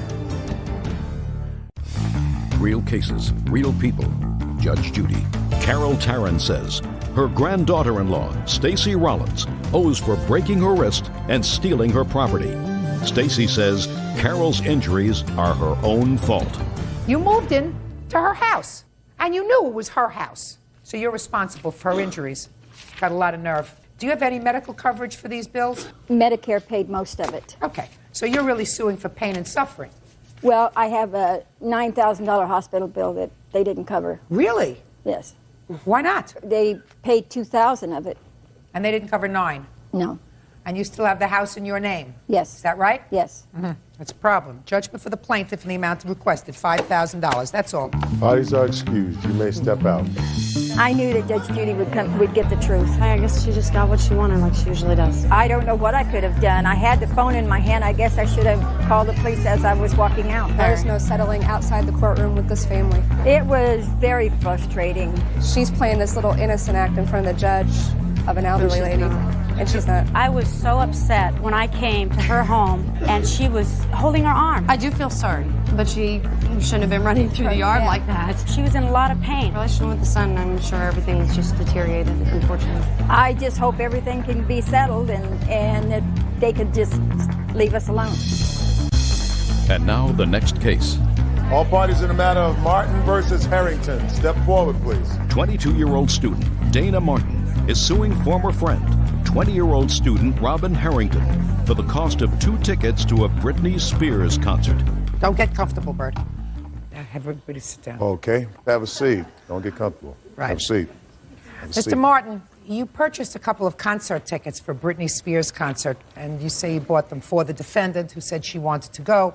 Now she changed her mind, and you say you're stuck with the tickets, and you want her to pay the $250 for the tickets. That's correct. Is that right? That's correct. All right. When is the concert? 21st. So the concert hasn't happened yet. No, ma'am. And she said, sure, get me a couple of tickets. You told her that the concert was in Chicago. Is that right? That's correct. All right. No, ma'am. I told her we had gotten tickets in February for the concert in Chicago, and they were really bad seats behind the stage, so I sent those back. So we said that we would get tickets to the concert in Indianapolis when they went on sale. And she said, purchase me 2 tickets, so I did. Just a second. Did you know that the concert was in Indianapolis? No, I didn't. Where did you think the concert was? In Chicago. Is that what they originally told you? Exactly. He didn't tell me it was Indianapolis until he wanted me to pay for them. All right. Where are the tickets now? They're here. How many people are going? 4. Did you try to sell those 2 tickets? I tried to get rid of them, but I couldn't. But those are real good seats. Yeah, they're really good seats. Put them on eBay. Somebody's going to buy them. You pay $250 for them? Right. And they're... No, I paid paid 100. Go ahead. I paid 170 for them, but I don't feel that I should have to exhaust myself trying to sell these tickets when we had an agreement that she was going to pay for these tickets. Very good. Put them on eBay, sir. You got rid of the ones that were in Chicago because you said they weren't good enough seats. So you got real good seats this time? We sent a... Yeah, we sent You got... Just a second. You got real good seats? Yes, we did. Put them on eBay. Case dismissed. Yeah, this is case number 103 on the calendar in the matter of Veers Cooper versus Veers. Parties have been sworn in. Judge, you may be seated, sir. Have a seat, please. Tell me your first name. Angela? Angela. Person that you're standing next to is your guardian. Yes. Is that right? Yes. She is also a relative of yours. Is that right? Yes. How is she related to you? She's my aunt. And the defendant is your adoptive mother. Yes. And she's also related to you in some way, biologically. Tell me about that. She's my aunt. She's another aunt. Yes. And I gather from reading the complaint that you've lived with a lot of different people. Is that right? Yes. And you went to live with and was subsequently adopted by the defendant, your aunt, when you were how old? 14. How old are you now? 16. And how long did you live with her in total? Approximately about a year. Maybe a little less. And it didn't work out? No. And ultimately you came back to live with your other aunt, who is now your guardian? Yes. With your permission? Yes. This case is about a settlement that you had. When you were a little girl, you were bitten by a dog. And there was a lawsuit and a settlement. How much was that settlement? Settlement was $9,000. And there were a couple of withdrawals from that settlement for some small items. Is that right? Correct. way back when you were younger. What were those items? One, I believe, was going to the dentist or the orthodontist, checking out what damages there was done after things had healed. And then the second time was to pay a back medical bill from when the dog bite happened. And this lawsuit is about the remainder of that money, which was how much when you adopted her? It was $9,000 when we went into the bank, got the savings, and put it into our name. And in the year that she lived with you... Actually, she lived with me a little bit longer. How much longer? We got her when she was 13, and Okay. she stayed with us until she was 15. And I went through a divorce, and I was starting to do a little bit of partying and wrong lifestyle for her. So that's when my sister came forward, and so I can get back on my feet again. Ultimately, you took all of her money and spent it. But I used it on her. For what?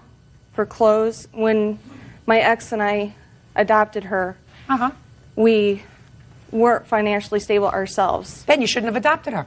Well, I did not want her to go into a foster home or anybody else. We wanted to keep her into our family. Then you didn't have to adopt her. You could have taken her. You could have become her legal guardian. I didn't even think about that. Well, I don't care what you thought about, but when you adopt a child, you assume financial responsibility of the child. You can't take her money. What makes you think you can take her money? But I understand that. I've been making payments for her dentist because I am reliable. So I've been making $90 monthly payments for her. You took $9,000 of her money. How much was her dentist? For her braces and stuff was $4,000. Okay. Now, you could have left her money in this settlement account, in the minor account where it was, left that money there, and you could have petitioned the court. You say, I need some of this money to pay a dental bill, because she needs orthodontia as a result of it. That's fine. And the court would have given you, in all probability, the ability to take out that money, $4,000. So you got $9,000, you take away $4,000, leaves $5,000. Then she would have had $5,000. What'd you spend the rest of the money on? But we used that to get her school clothes and her accidentals that she needed. You have to do that yourself. You're her mother. Once you adopt the child, you become her parent. This settlement money is her money. It's her money for her future. It's not your money to spend. Don't you understand that? Yes. Then why did you do it? Because when we adopted her, we thought that money was ours, so we can use that for her. Well, let me ask you this question. Who had she lived with before? My sister. This sister? Yes. Okay. And she had $9,000. And how long had she lived with your sister? Until she was 13. Fine. Did your sister take out her money? No. You knew that. She lived with your sister a long time. And she didn't take out money for clothes or incidentals or anything else. She paid for it. But at the time, I also was married, and my ex insisted that we do that, and it's hard to say no. it's hard to say no. You understood that Angela had lived with your sister most of a substantial portion of her life. She had this settlement money. The money was relatively intact. So all of a sudden, you adopt her. Quick, go to the bank, take out her money, and spend it. That's outrageous. I don't know what else to say to you, except to say that you're suing for the maximum amount of jurisdiction of this court, which is $5,000. Is that right? Yes, it is. You got it. Judgment for the plaintiff in the amount of $5,000. That's it. Parties are excused. You may step out. I know I was in the wrong. I just hope we can all go back to the way things were before. I'm just glad it's all done and over with. All I ever wanted is to put things back the way they were. Good. And now the next case.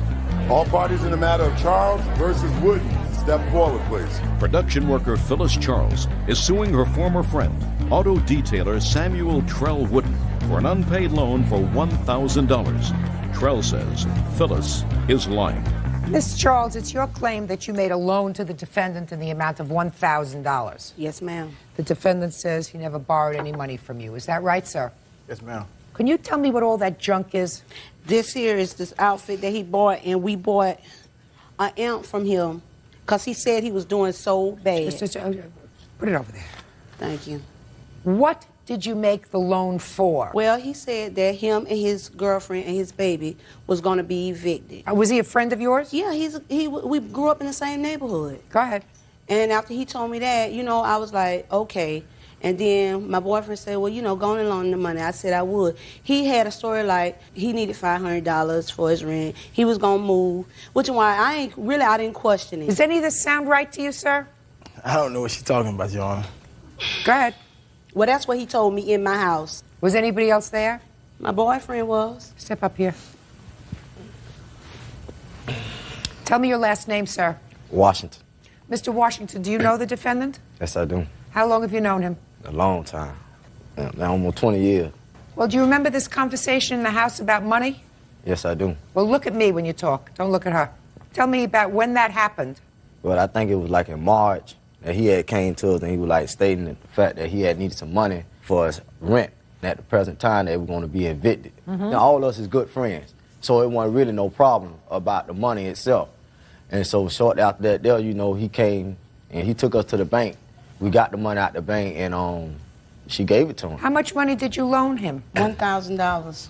Let me see proof that you loaned him $1,000.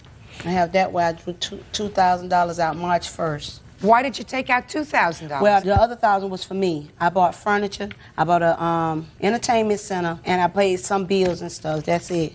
Is this a checking account? Savings. Now, did he give you any of the money back? $100. I ran it off, and I put when he gave it to me. Let me see. Now you can explain to me about all that stuff is that you bought, because maybe it has a reason in this case. Yeah, maybe it does. Real cases, real people. Judge Judy. Phyllis Charles says former friend Samuel Trell Wooden owes for a $1,000 loan. Trell claims Phyllis never gave him any money. Go ahead. Okay, first of all, he did come to the house, okay? And then about the end of April, I'll say. After you had loaned him the money? Yeah, after I loaned him the money. Yeah. He called my house. He wanted him to come and pick him up from Pet Boys. When he picked him up from Pet Boys, he came back with a bag with this outfit. And then I had him to call. And I said, why did, we call him Trail. I said, why Trail gave you, you know, the outfit instead of sending me my money? So he said, no, you calling, you asking. So I asked Trail, you know, you bought him an outfit and you didn't send me my money. Then all of a sudden I heard the phone just drop or hang up. So he called back. I don't know what was discussed between them on the phone. Well, what happened when you called back? No, he was like this, basically saying, you know, man, why is your woman, you know, calling my house with all that, you know, BS and stuff, man? I ain't with that. Won't you just tell that it was like this gift, you know, because... I don't understand the word you just said to me. A gift. I want to know, what was the discussion that you had with him after your fiancé when gave she you called, a hard time? When I called back, right, and he got back on the telephone, I told him, you know what I'm saying, man, what's happening? He said, man, look at him. Don't have your woman calling my house with all that bullshit. That's what he said. And so I was like, well, man, the girl want her money. You know, she hot about the amount about the money. You know what I'm saying? We bought the outfit, and I already knew it was going to happen like that, though. So then me and him, we felt went to talking about the issue. Then that was it. That was the end of the conversation. All right. Did you have that conversation with Mr. Washington? No, listen to me. I want you to remember the conversation that you had with Mr. Washington. Did you speak to him about having his fiancée call your house? I did speak with him about that. And you told him to stop having her call the house? That's right. And she was calling the house about what, Mr. Wooden? That I don't know. It's just something she just come up with. You know what I'm saying? Calling my house, talking about some money that I borrowed from her. Number one, Your Honor, I don't have to borrow no money from them because most of the time I wind up, you know, like he going to jail, I'm bonding him out of jail. If she got $1,000 to give to me, why she can't go bond him out of jail? All right, you had a conversation with Mr. Washington. Do you remember hanging up on the plaintiff? That's right, I remember that. Because she was bothering you about money. That's right. And you've known her for how long? 24, 25 years. I've been knowing her for a long time. For a long time. So now she's calling your house and bothering you about money that she says you borrowed from her, that you owe her. Is that right? That's what she's saying. That's what she said? Mm-hmm. Now, in the 24, 25 years that you've known the plaintiff, have you ever known her to be psychiatrically hospitalized? Yes. How many times was she in a psychiatric hospital? To be honest with you, I really couldn't tell you because I'm so used to being incarcerated. So I couldn't tell you. Mr. Wooden, listen to me very carefully, sir. Do you know what I mean by psychiatrically hospitalized? In the hospital because you're nuts. She is. Shh. Have you ever been psychiatrically No, hospitalized? ma'am. Of course not. No, ma'am. Of course not. So she's not crazy. Thank you.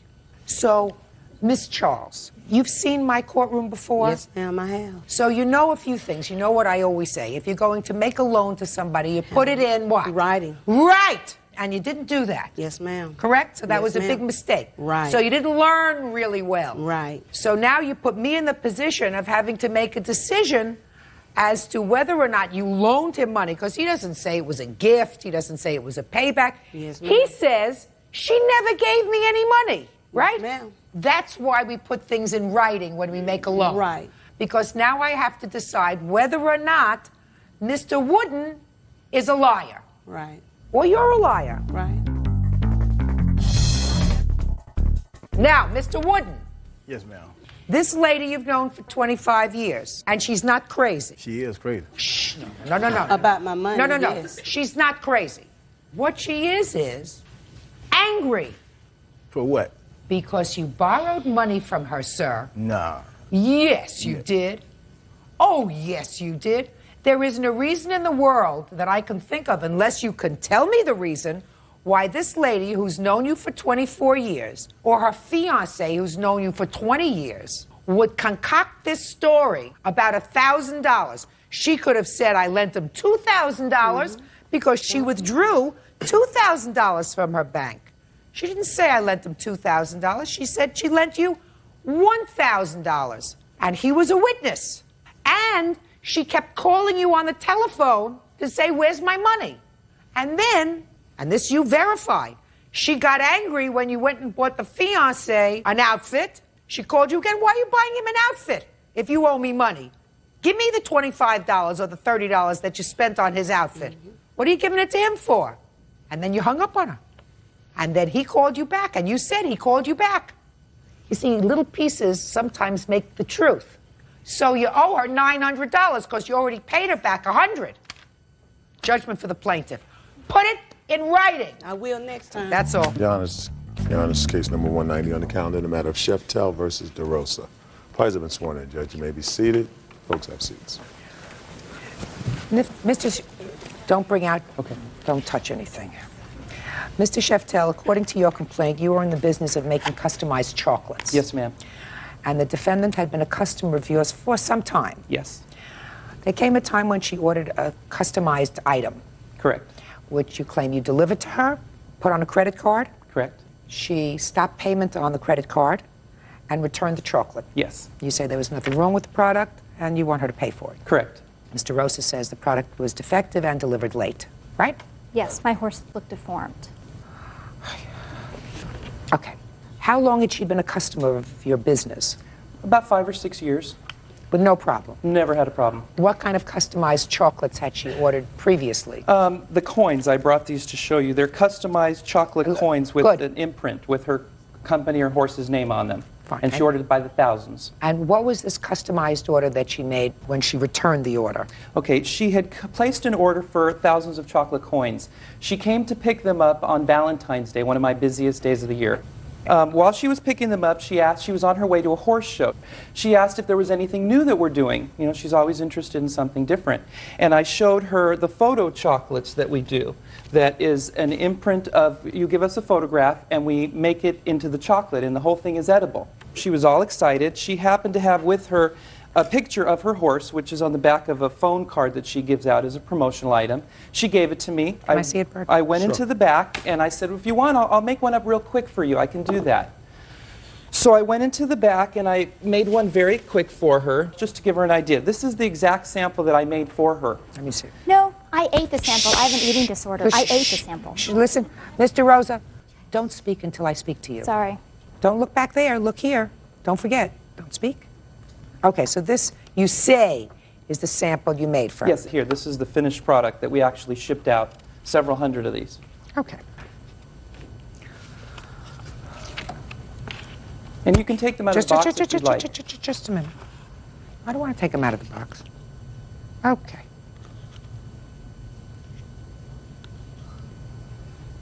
Okay. How many of these did she order? 200. And what was the price? The total came to $562.50. Okay. Go ahead. Okay. The chocolates are done individually handmade, so it's not like they're done through a machine and they're all identical. They're all done by hand.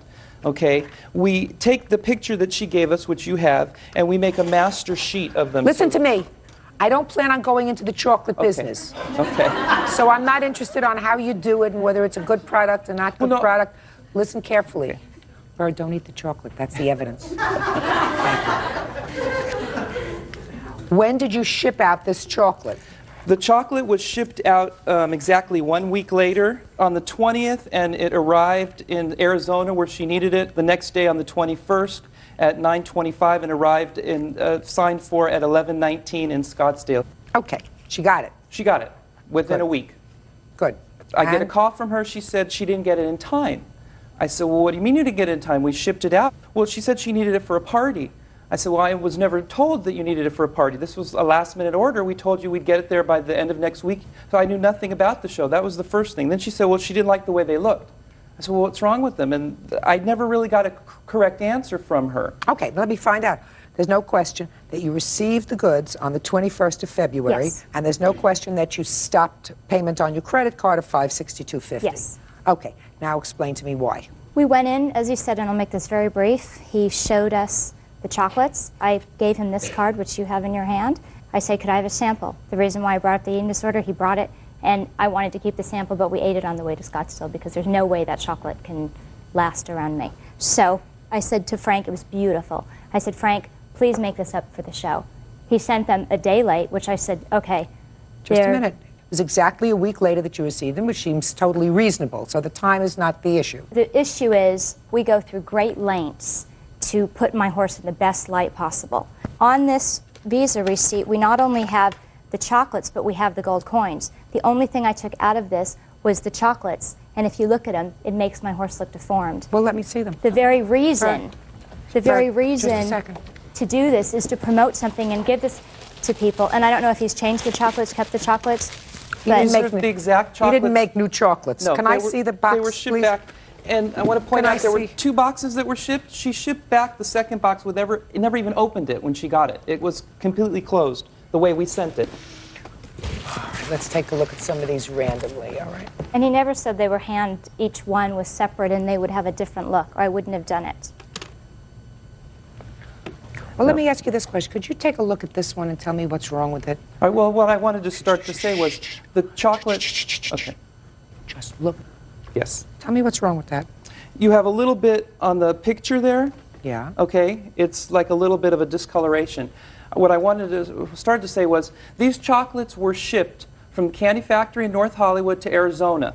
They went from Arizona, I don't know how, to Solvang, and then shipped back from Solvang to the candy factory 3 weeks later. So they left. I packed them myself. They were great. I don't know what condition they were traveled by. This is perishable chocolate. Considering all the travel they Well, then had. let me see. Is that the box that came back unopened? Yes, I opened it before we came here to make sure. May I see that Yes. box, please?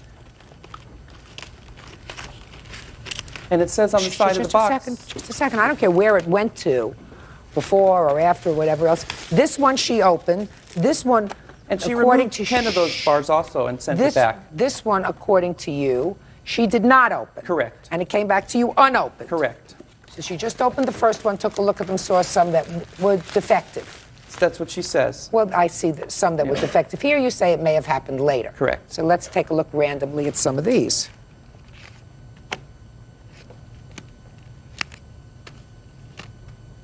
Bird, take out some of these for me. Help me out here, would you? I went to law school for this. Real cases, real people. Judge Judy. Chocolate maker Frank Sheftel says Timmy DeRosa refuses to pay for the custom-made chocolate she ordered. Timmy says the chocolates were deformed. Okay. Could you tell me why this makes your horse look deformed?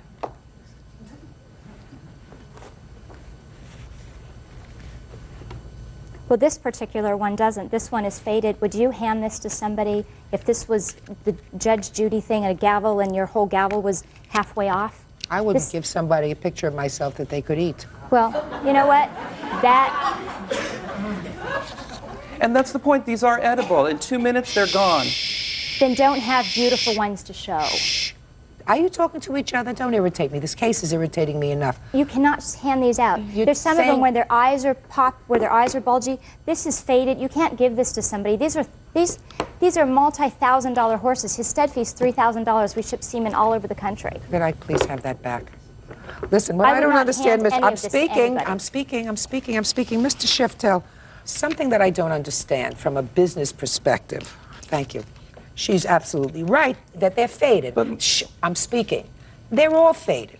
6 months old. No, they're all faded. I have no idea what they looked like before, but certainly these are faded. I don't see that they're deformed, but this isn't an oil painting. This is done in chocolate. What I don't understand from a business perspective, Mr. Shiftel, is this was a customer of yours for 6 years. Yes. So if she says she's dissatisfied with this part of one order that she made, it seems to me good business practice would be to say, I'll take the chocolate, I'll either eat it, or I'll mix it up in a vat, or I'll make new chocolate out of it, or I'll do something with it, but I'm not going to lose a customer of 6 years over one order. So explain that to me, because I come from a retail family, and I don't understand So do that. I. The candy factory's been in business for 23 years. This is not an advertisement for no, you, I sir. don't understand So that, but what I'm explain trying me- to say is we don't put out an inferior product. What you're seeing here is chocolate that is now 7 months old, okay? And it fades. Chocolate, as you know, fades. These were in prime condition. Maybe there was something wrong with the shipping. Maybe they were left in the sun. I don't know. When they were shipped back to me, I opened them, I looked at them. There was nothing wrong with them. Listen, what would be the reason for the defendant, she had been a good customer, to order them and then send them back to you?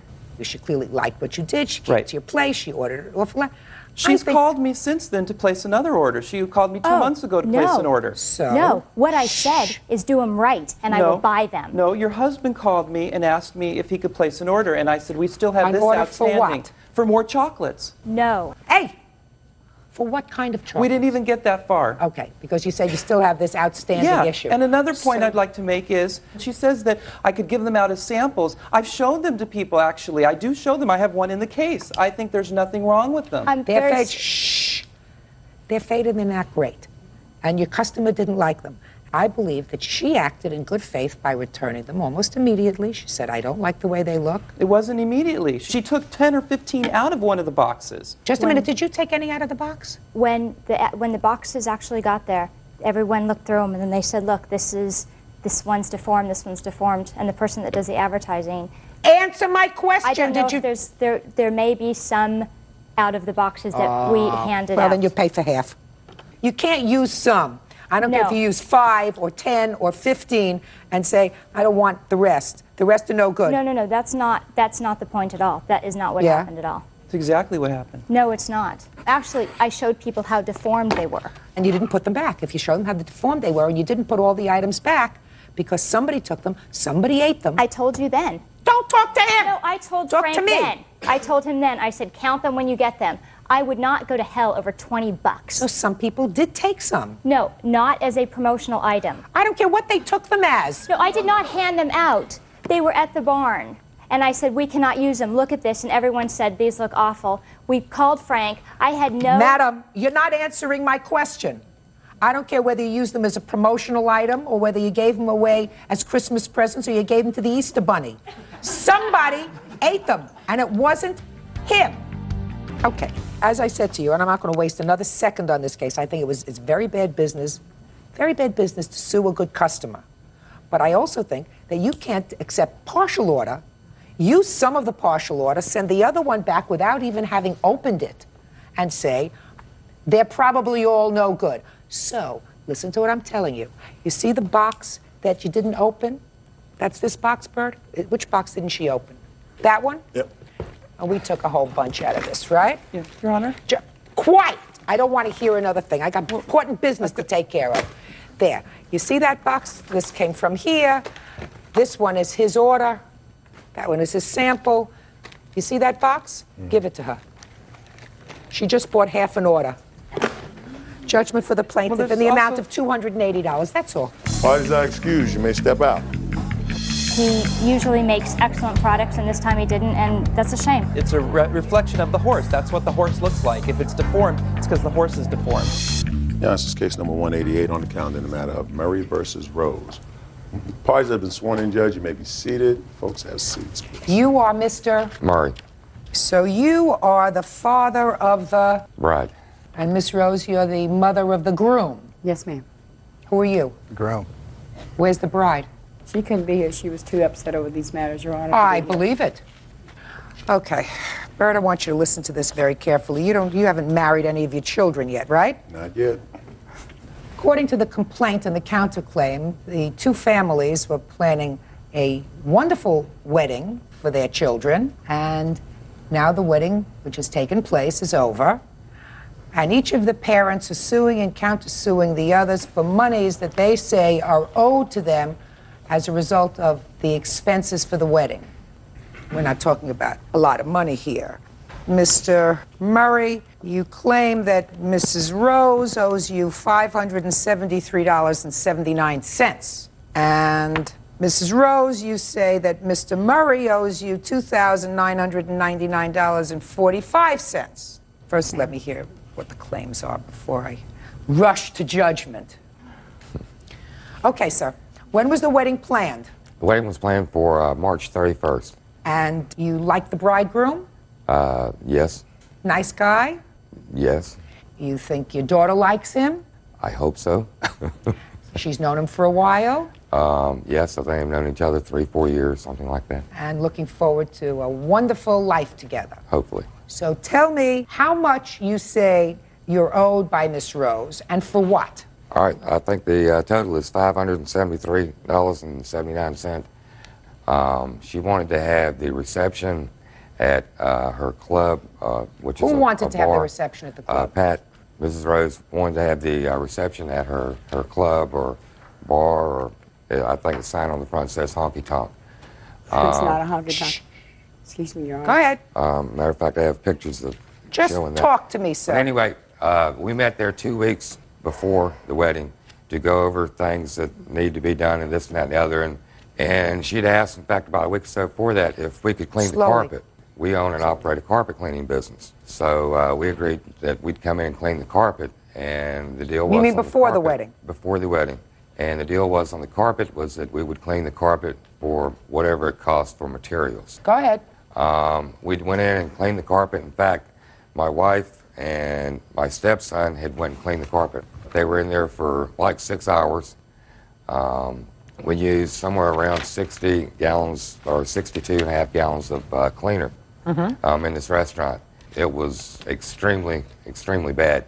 I mean, for the square foot of a bar. It was a dirty carpet, and you cleaned Very it. dirty. That's your business. Right. Okay. So anyway, Thursday night we stopped by the club. They were in there starting to set up.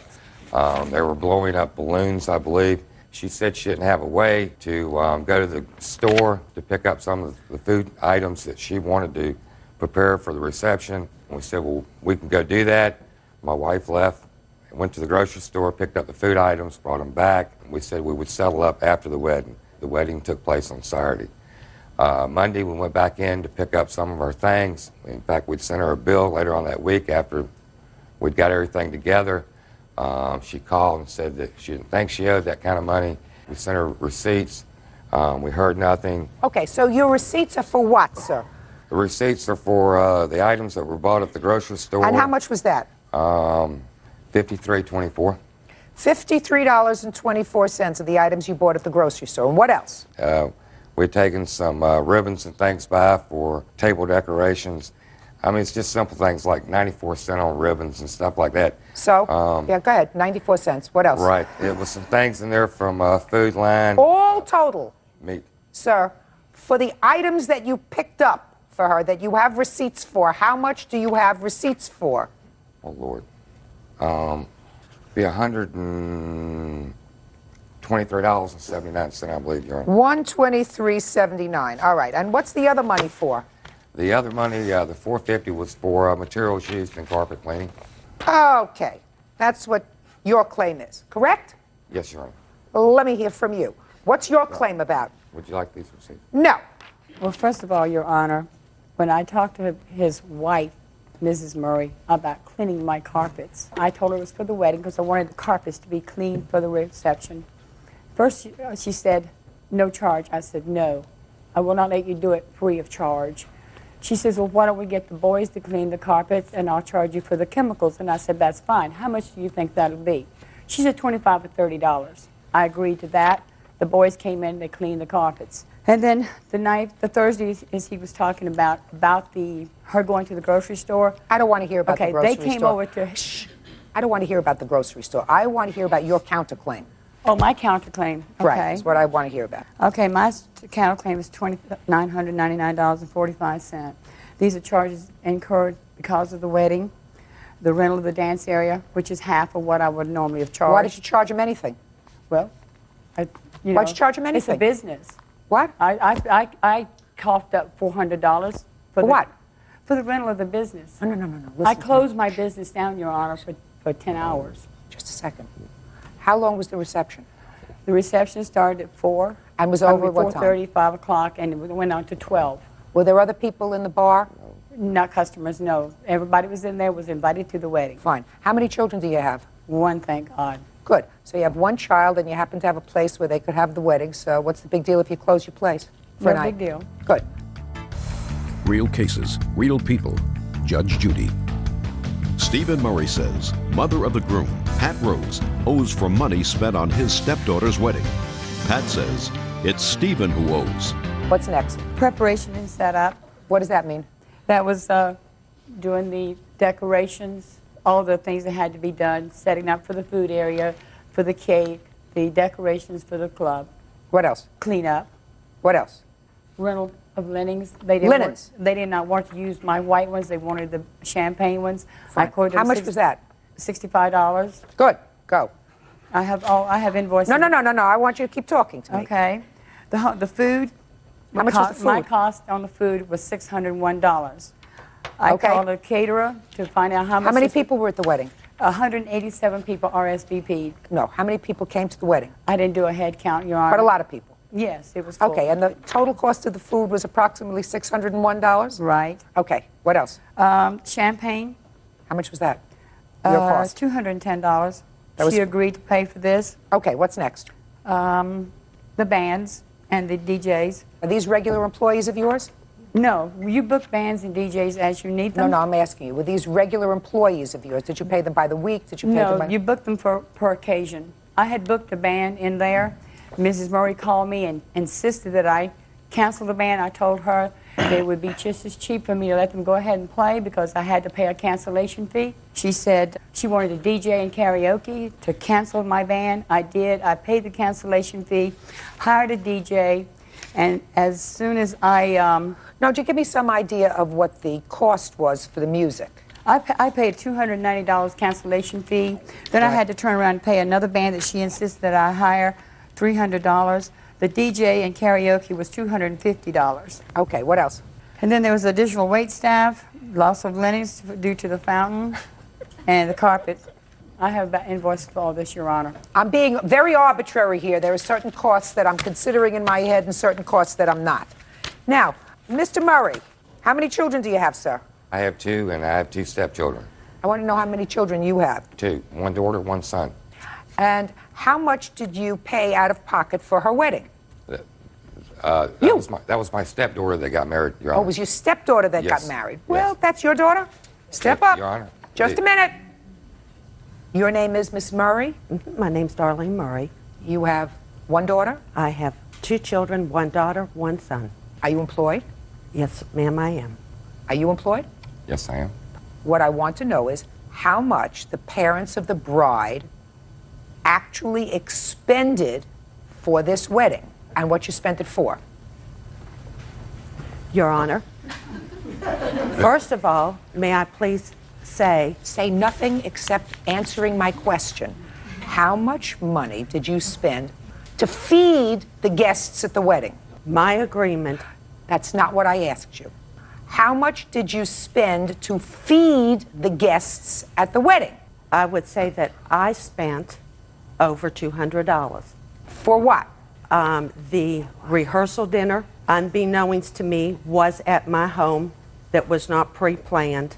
Who planned a rehersal dinner at your home without your knowledge? There was not to be, Your Honor, a rehearsal dinner because the rehearsal was going to be at 7 o'clock in the evening, the night prior to the wedding. Right. My son just got married last May, and it was How also- did you get to have a rehearsal dinner at your house without your knowledge? Because we were doing dinner for the guests that were coming in from out of town Mostly that would family be members. staying. Your The day- guests. Correct. Just a second. Just a second. Your guests. Correct. From out of town. Correct. Were any of the groom's guests from out of town at this rehearsal dinner? They were not to be, but at the last minute, because of not planning correctly, Miss Rose informed me that they would then come to our house after the rehearsal. Honor. So I ended up with their family and our out-of-town guests at our home for a rehearsal dinner that we prepared all the food and liquor at. Okay. No, don't answer. Don't answer. Don't answer me. Don't answer me. How many people did you have at your home for dinner? I would say 50 people there. 50 people. And of the 50 people, how many people were from the groom's side? I would say roughly. Not roughly. Some people I didn't know. I mean, they were friends and out of town. I would say probably somewhere around 20 to 25. It was probably about equal amounts. Okay. She's okay. I'm sorry, Your Honor. What else did you spend money on? For the wedding? Yeah. Other than dress and personal items? Yeah. Nothing, because it was not my wedding. This is my daughter's third wedding, Your Honor. wedding. I paid for the first one. And Stacy and Wayne agreed to pay for this wedding. My daughter is 35 years of age. This was their wedding. I do not believe that it was my obligation as mother of the bride to pay for a wedding that they did Then let me arrangements. ask you this question. Yes, ma'am. Okay? And I don't necessarily disagree with you, because that's information that was not contained in your complaint. That this was a third marriage for your daughter. Your Honor. Shh. Excuse me. Okay. I'm sorry, Your Honor. Just a minute. Okay. And that you paid for the first one, maybe paid for the second one, and you weren't going to pay for a third one. You said, wish you good luck, but I'm not paying for the wedding. That's not unreasonable, so. That's basically how it worked. Right. Just a minute. That doesn't mean you're going to get your money for carpet cleaning. Let me explain that to you. That's outrageous. It's outrageous because I've had my carpet cleaned a couple of times in my life, and it doesn't cost $450 for materials for carpet cleaning. You know it, and I know it.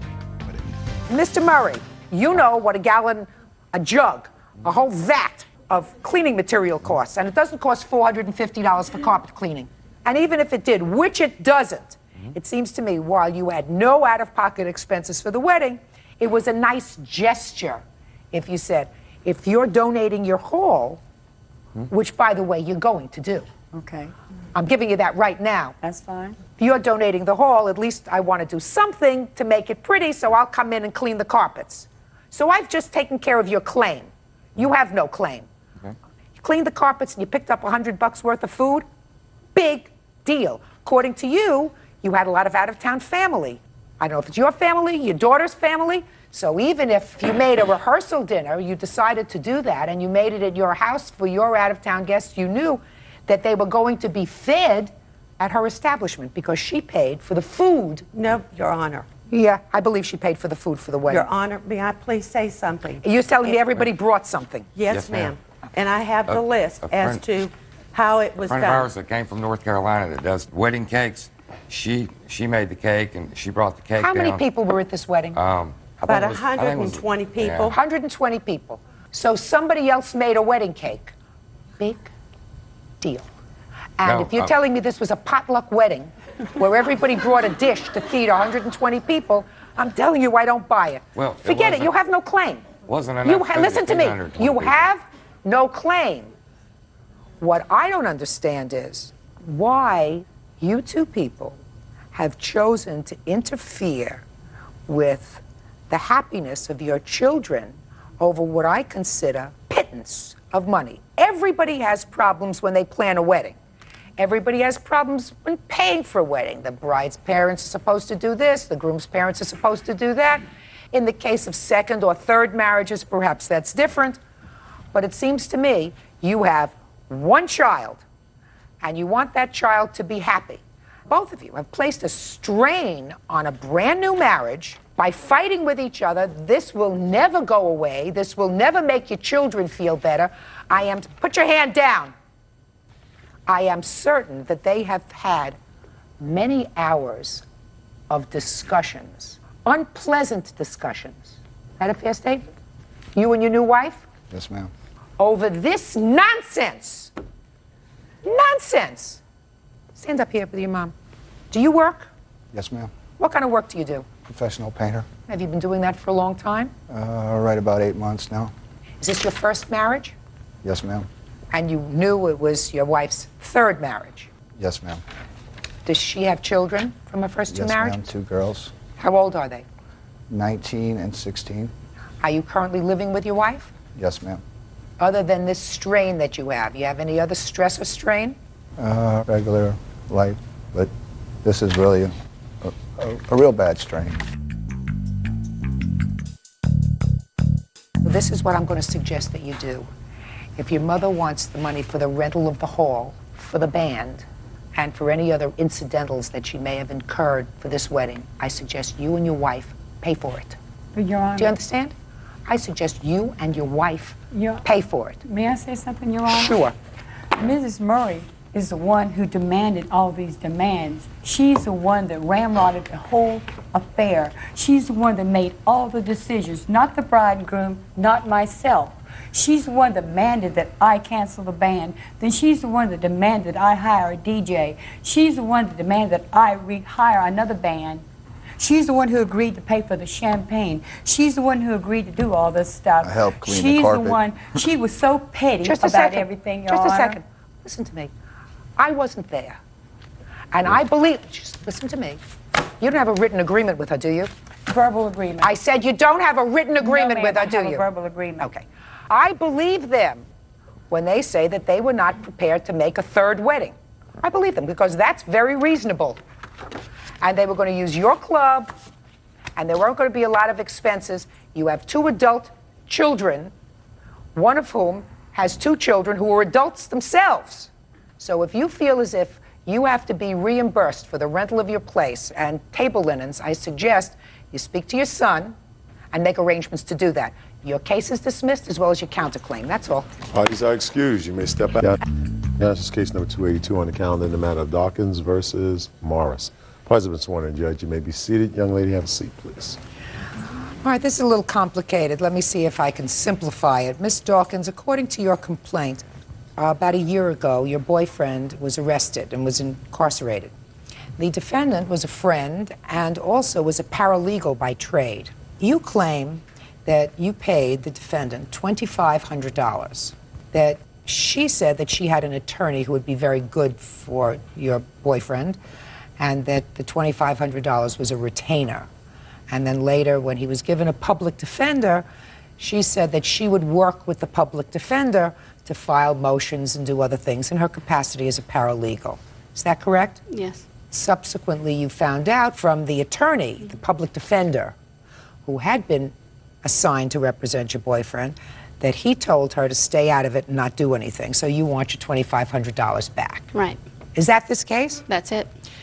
Ms. Morris says that the $2,500 was in fact paid to her, but it was for the return of a loan. Now, first tell me, just my own information, what was your boyfriend arrested for? It's for a murder. He's still in prison right now. And he still has a public defender. Right. Did the attorney who Miss Morris said that she had that would be very good for your boyfriend, did he ever appear in court? No. When did you give her this $2,500? In November 2000. Did you give it to her in check or cash? I sent her a money order with cash. You have a copy of that money order? Yes. I'd like to see it, please. Well, Western Union receipt. I'd like to see it. I'd like you to tell me, Ms. Dawkins, about the discussion that you had with her when you sent her this check.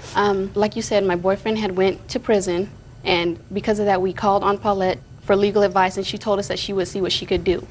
And she told me that he would need a lawyer, and she had a friend that she was going to talk to.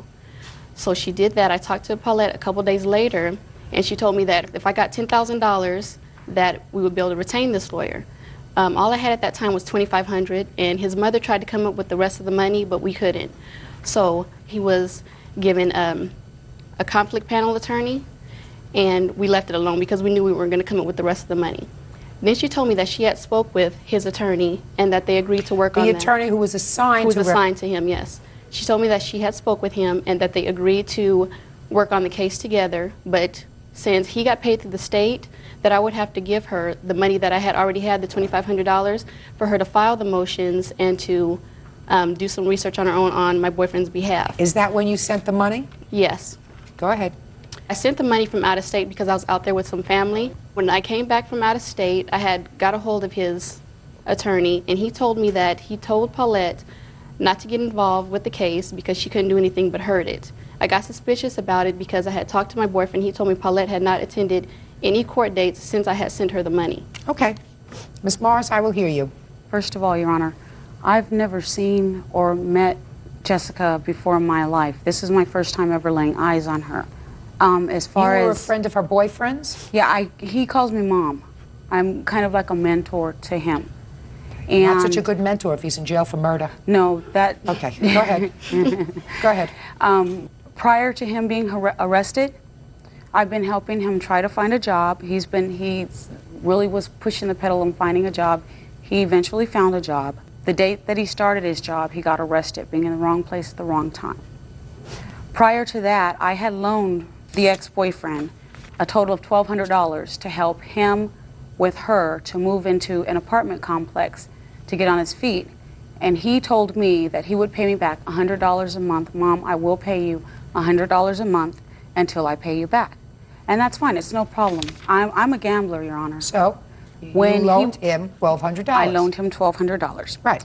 And what he asked me to do was to find him an attorney, which I did. I had a friend who practices in criminal law. I have never, and I really get offended when someone refers to me as a paralegal because I've never even held myself out to be a paralegal. I don't even do paralegal work. I'm not following you, Ms. Morris. Is it your claim that you loaned the ex-boyfriend money and this $2,500 was repayment of that loan? $1,200. $1,200. Okay. Okay. Now- No, is that your claim? The $1,200 is a repayment of the loan? Correct. Okay. And what's the rest of the money for? Okay. I went on behalf of him and I've gathered a lot of information out on the streets that I could get a lot better than investigators could get. And I gave the information to an investigator for the attorney. And at some point I didn't feel comfortable with it, so I gave the rest of the information to the MET unit, which is like a SMASH unit, a drug unit. In the meantime, Randy called me and asked me if I would take, first he called my daughter to ask if she would take his son because his son was in some very serious danger. The son at the time was only 14 months old.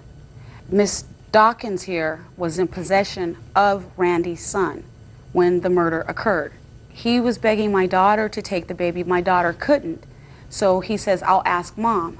And I told him I would do it for $2,500 until he gets out because raising a baby is not cheap. They couldn't come up with the full $2,500, so I said, okay, the 12 and the 13, $2,500, I will go ahead and do it. When you get out, him, the ex-boyfriend, and her were supposed to take the baby. Well, it ends up that he's still there. He's not in prison, Your Honor. Where is he? He's in a county jail. He's not been tried. He's not in prison. The He's case in is still county jail. pending. He's whatever. Yeah. He's not free. Right. Where did you get this money from, Ms. Dawkins? I had it saved up. And I have a letter. This is your money? Yes. I have a letter from Randy showing exactly why she took the money. It doesn't say anything about a loan that was given to him or... This is the person who was That's incarcerated. in jail, right. Real cases, real people. Judge Judy. Jessica Dawkins says she gave money to her ex-boyfriend's friend, Paulette Morris, so she could retain a lawyer on his behalf. Jessica says Paulette blew the money. Let me tell you the problem with your defense, Miss Morris. Your loan agreement was not with the plaintiff. Your loan agreement, if I believed you, was with a person who was incarcerated. And there is no proof that the person who was incarcerated paid that money, that she paid the money. However, there is, Your Honor. Tell me what that is. The reason I'm being brought here today is because Ms. Dawkins found out that my daughter Kyla here, who was really close friends with Randy, was seeing Randy. She found out about that, and that's when holy hell came about. Her problem is between her and my daughter and Randy. I'm How being old is your drawn into- daughter? My daughter's 19 years old. What do you mean she was seeing Randy? My daughter had a boyfriend at the time. Jessica was with Randy at the same time. They were all kind of hanging out and having fun together. I had no idea that they were seeing each other, you know, other than being friends. Let me ask you this question, Ms. Dawkins. Did you ever have a telephone conversation with the defendant? Yes. When Several. did you have that telephone conversation? I've had several conversations with her. Relative to the $2,500? Probably around June or July that I spoke with her and asked her about the money. What do you mean asked her about what? Because this is when I found out, this is when I had got back and I had spoke with Randy. He told me she had not been to his court dates. Since I gave him the money, he hasn't heard from her.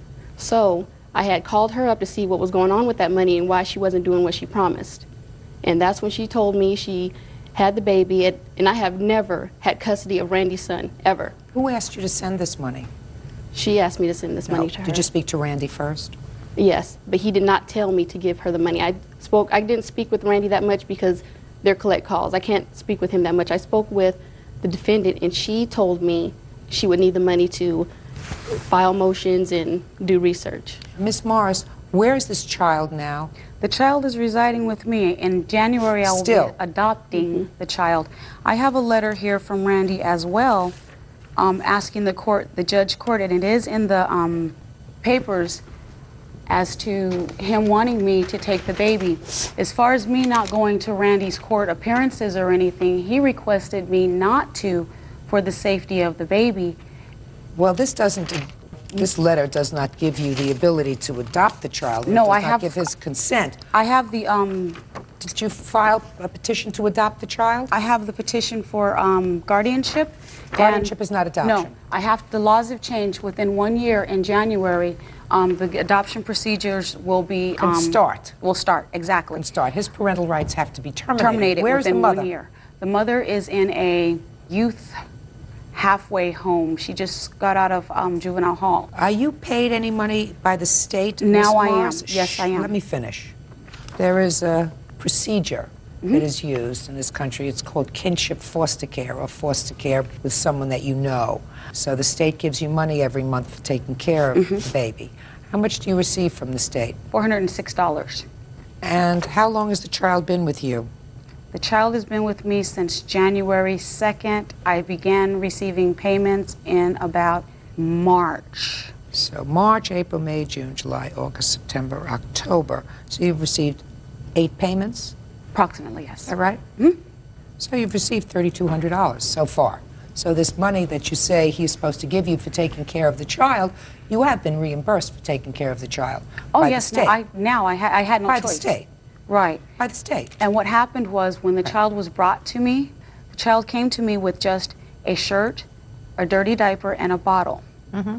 I had to completely furnish a room, completely buy all clothing, all items that a baby would need to The sustain state him. also gives you a stipend for that clothing allowance. No, I got that later on. But I know that you get a clothing allowance and a stipend, and was also money to furnish a room. $100. I know that you get. I know that you get that. $100. So don't say no. Yes, you do. You get $100 for what? A year. For what? For a clothing allowance. Okay. Well, you get $400 a month. The child that age doesn't eat $100 a week. No, he doesn't. Okay. But the child wears diapers. The child had bottles. Right. The child needed clothing. Right. The child has daycare. I work. No, you don't pay for the daycare for the child. Exactly. It comes exactly. from the So money. don't tell me you have daycare because the state pays for the daycare for No, the child. it comes out of the $400. No. The state pays for daycare with daycare vouchers if That you're is working. not true, Your Honor. I don't know what state you come from. He's not a foster child, Your Honor. He's a ward. He's my ward. I'm his legal guardian. When I do put him into a facility, once he's potty trained, it goes according to my income. So who babysits for the child? Whoever I can get to babysit for him. Who do you get to babysit for Usually the my child? relatives or some really Right. close friends. Okay. And I also, gotcha. Your Honor, here, I gotcha. I gotcha. Okay. On the other point, the papers that I'm showing here where I did give Randy the money for him and the apartment for him and Jessica, which they both were dwelling in, is here. My daughter been Were there. you living in an apartment that she helped fund? No, I didn't know anything about that. If she helped Randy fund an apartment, then Randy needs to pay her back. Right. Did she right. reside I did in the not know. apartment? Doesn't make any difference. I didn't know anything about any The money that loan he was gave not her. made to her. The loan was made to him. If you had a misjudgment, Miss Morris, with regard to person to whom you made a loan, you can't visit that on her. And there is no proof that the money that she sent you, the $2,500, came from Randy. I know it didn't come from Randy. Well, if it didn't come from Randy, it has to go back to her. And if he ever gets out of jail because you say he was in the wrong place at the wrong time, then I assume that he will be acquitted of these horrendous charges. And at that time, I assume he'll pay you the money back that he owes you. But that's not her responsibility. Judgment for the plaintiff in the amount of $2,500. That's all. Parties are excused. You may step out. I honestly believe that it was behind jealousy because of my daughter and her ex-boyfriend. There are plenty of men out there. I don't need to hold on to someone that's in jail that's going to mess with someone like that. Woman, stay away. And now the next case. All parties in the matter of Pettigrew, Ray versus Alexander. Step forward, please. Daycare provider Denise Ray and her children, 13-year-old Jaquan Pettigrew and 10-year-old Ebony Pettigrew, are suing former friend, 55-year-old school teacher William Alexander, for the return of two $1,000 savings bonds. Miss Ray, according to your complaint, you've known the defendant for most of your life. Is that right? Yeah. He's been sort of a mentor to you and to your family. According to him, he even raised one of your children. Is that right? No, not necessarily. Well, what do you mean not necessarily? You had 3 children? Yes, I did. An older boy? Yes. Did the oldest boy live with you continuously until he reached the age of 18? No. Who did he live with? The defendant. Right. Well, that's what I said. Okay. According to you, there came a time several years ago when you came into some money as a result of a claim because of the earthquake in California. You had a couple of $1,000, and you wanted to put aside some of that money for your children. Yeah. So you asked the defendant to get savings bonds for your 3 children. Yes. How much money did you give him to get the savings bonds? $1,500. $1,500. So Yes. you wanted a $500 savings bond for each of your 3 children. Yes. Now, one of the children, the oldest child, whose name is? Edward. Edward. Did Edward get his bond? He's here, yes. Edward? Yeah. Did you get your bond? Yeah. From Mr. Alexander. Yeah. That leaves 2 $500 bonds left. Yes. Is that right? Yes. That Mr. Alexander is holding for your children. And you want? The bonds double value, Your Honor, to $1,000. Well, when did you give him the money? In 94. Okay. August 8th, well, approximately August 8th, 1994. Where are the bonds, Mr. Alexander? I have them here, and they were May I purchased. see them, please? Yes. Sir. Sir. Okay. And they were purchased August the 11th, 1994. 3 days off. Well, they are $1,000 bonds. Yes. In the names of the children or Mr. Alexander, right? Yes, that's correct. Okay. Tell me why you want these bonds now. Tell me why you want to hold them for your children. Because I want no more dealings with Mr. William Alexander. Of course, I know some statements were made in his statement regarding my lifestyle at the time. I'm not in denial anymore. Yes, I had a substance abuse history.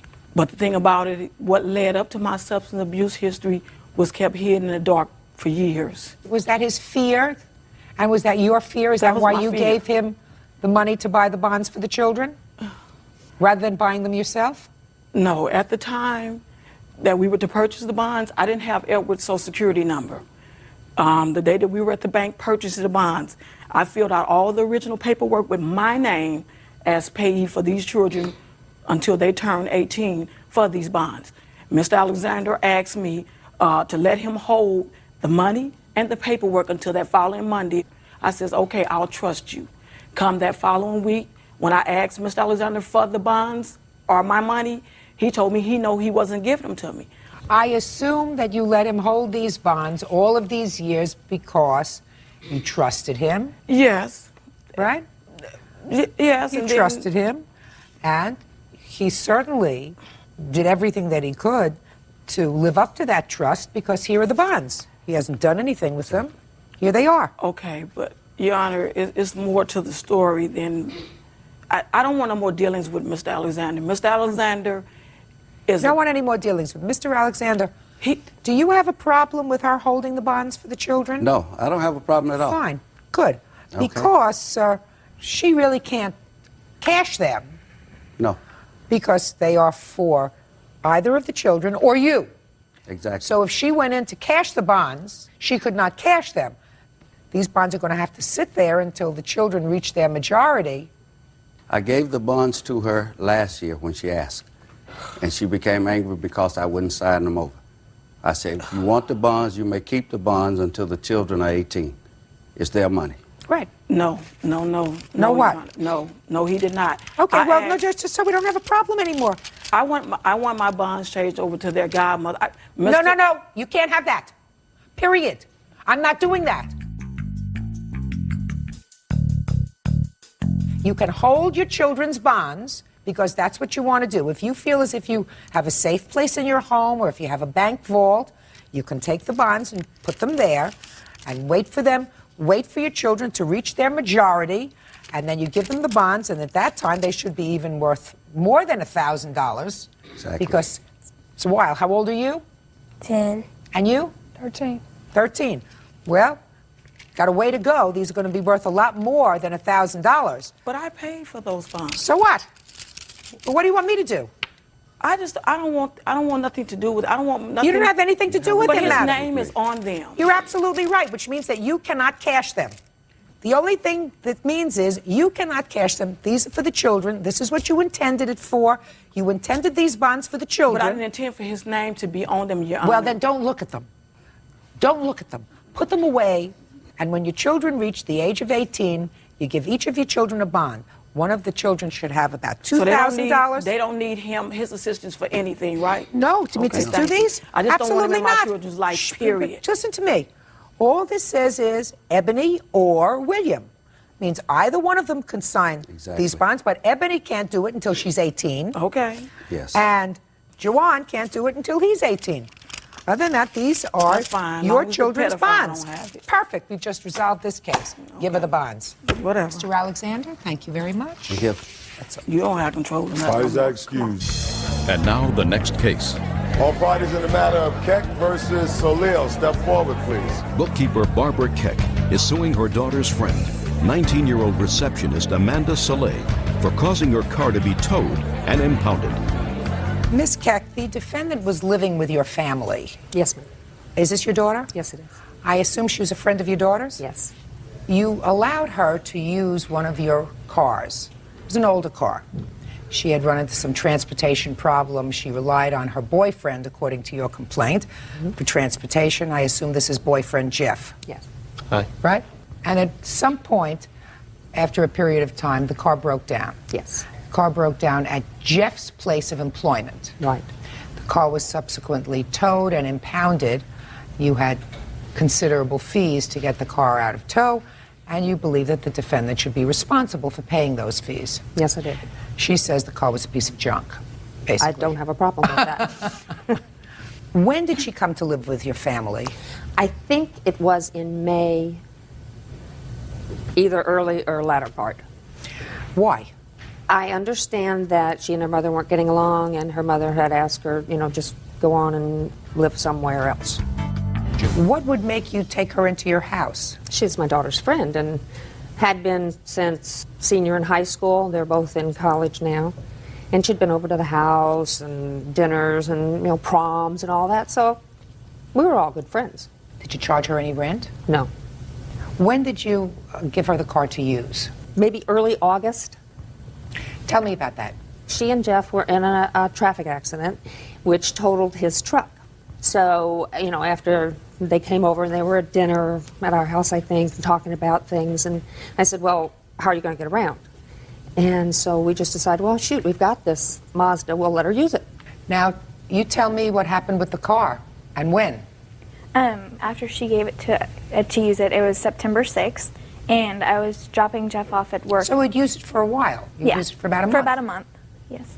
And I dropped him off at work that morning, and as I was saying goodbye, it just died, and which is normal because the whole time I used it, it would stop at stoplights, just like she said, and this time it just died. I couldn't get it to click over or anything, so we pushed it back into a parking spot, and I said to him, well, I'm going to have a car anyway, so we might as well go buy a car now. So he used a company truck, took me home. I called in sick to work, and then I went to buy a car. And after I bought the car, I came home that day. It was about 4 o'clock, and I told Barbara, I said, Barbara, come look at what I bought. So I came out to the driveway, and I said, I bought a car. And she goes, well, what prompted you to do this? And I said, well, your car broke down today on the way taking Jeff to work. And she said, oh, I said, well, I left it at Jeff's work. And then she said that she would talk to her husband, Bernard, about it, and they would discuss what we would do about it when he comes home the next day. I'm not ready for you yet. Oh, okay. And did you have another discussion with Barbara? During the period of the next week, it just kind of came up off and on. Nobody really said anything. I worked full-time, and we never sat down and totally discussed it. Well, instead of going and buying a new truck that day, why didn't you call a tow truck and have the car towed back home? Like, I've never had a car towed on me before, and I really didn't know what to do. Well, you knew enough to go and buy a car. You have to fill out forms, you have to take it to be registered, you have to go to motor vehicles, you have to get insurance, right?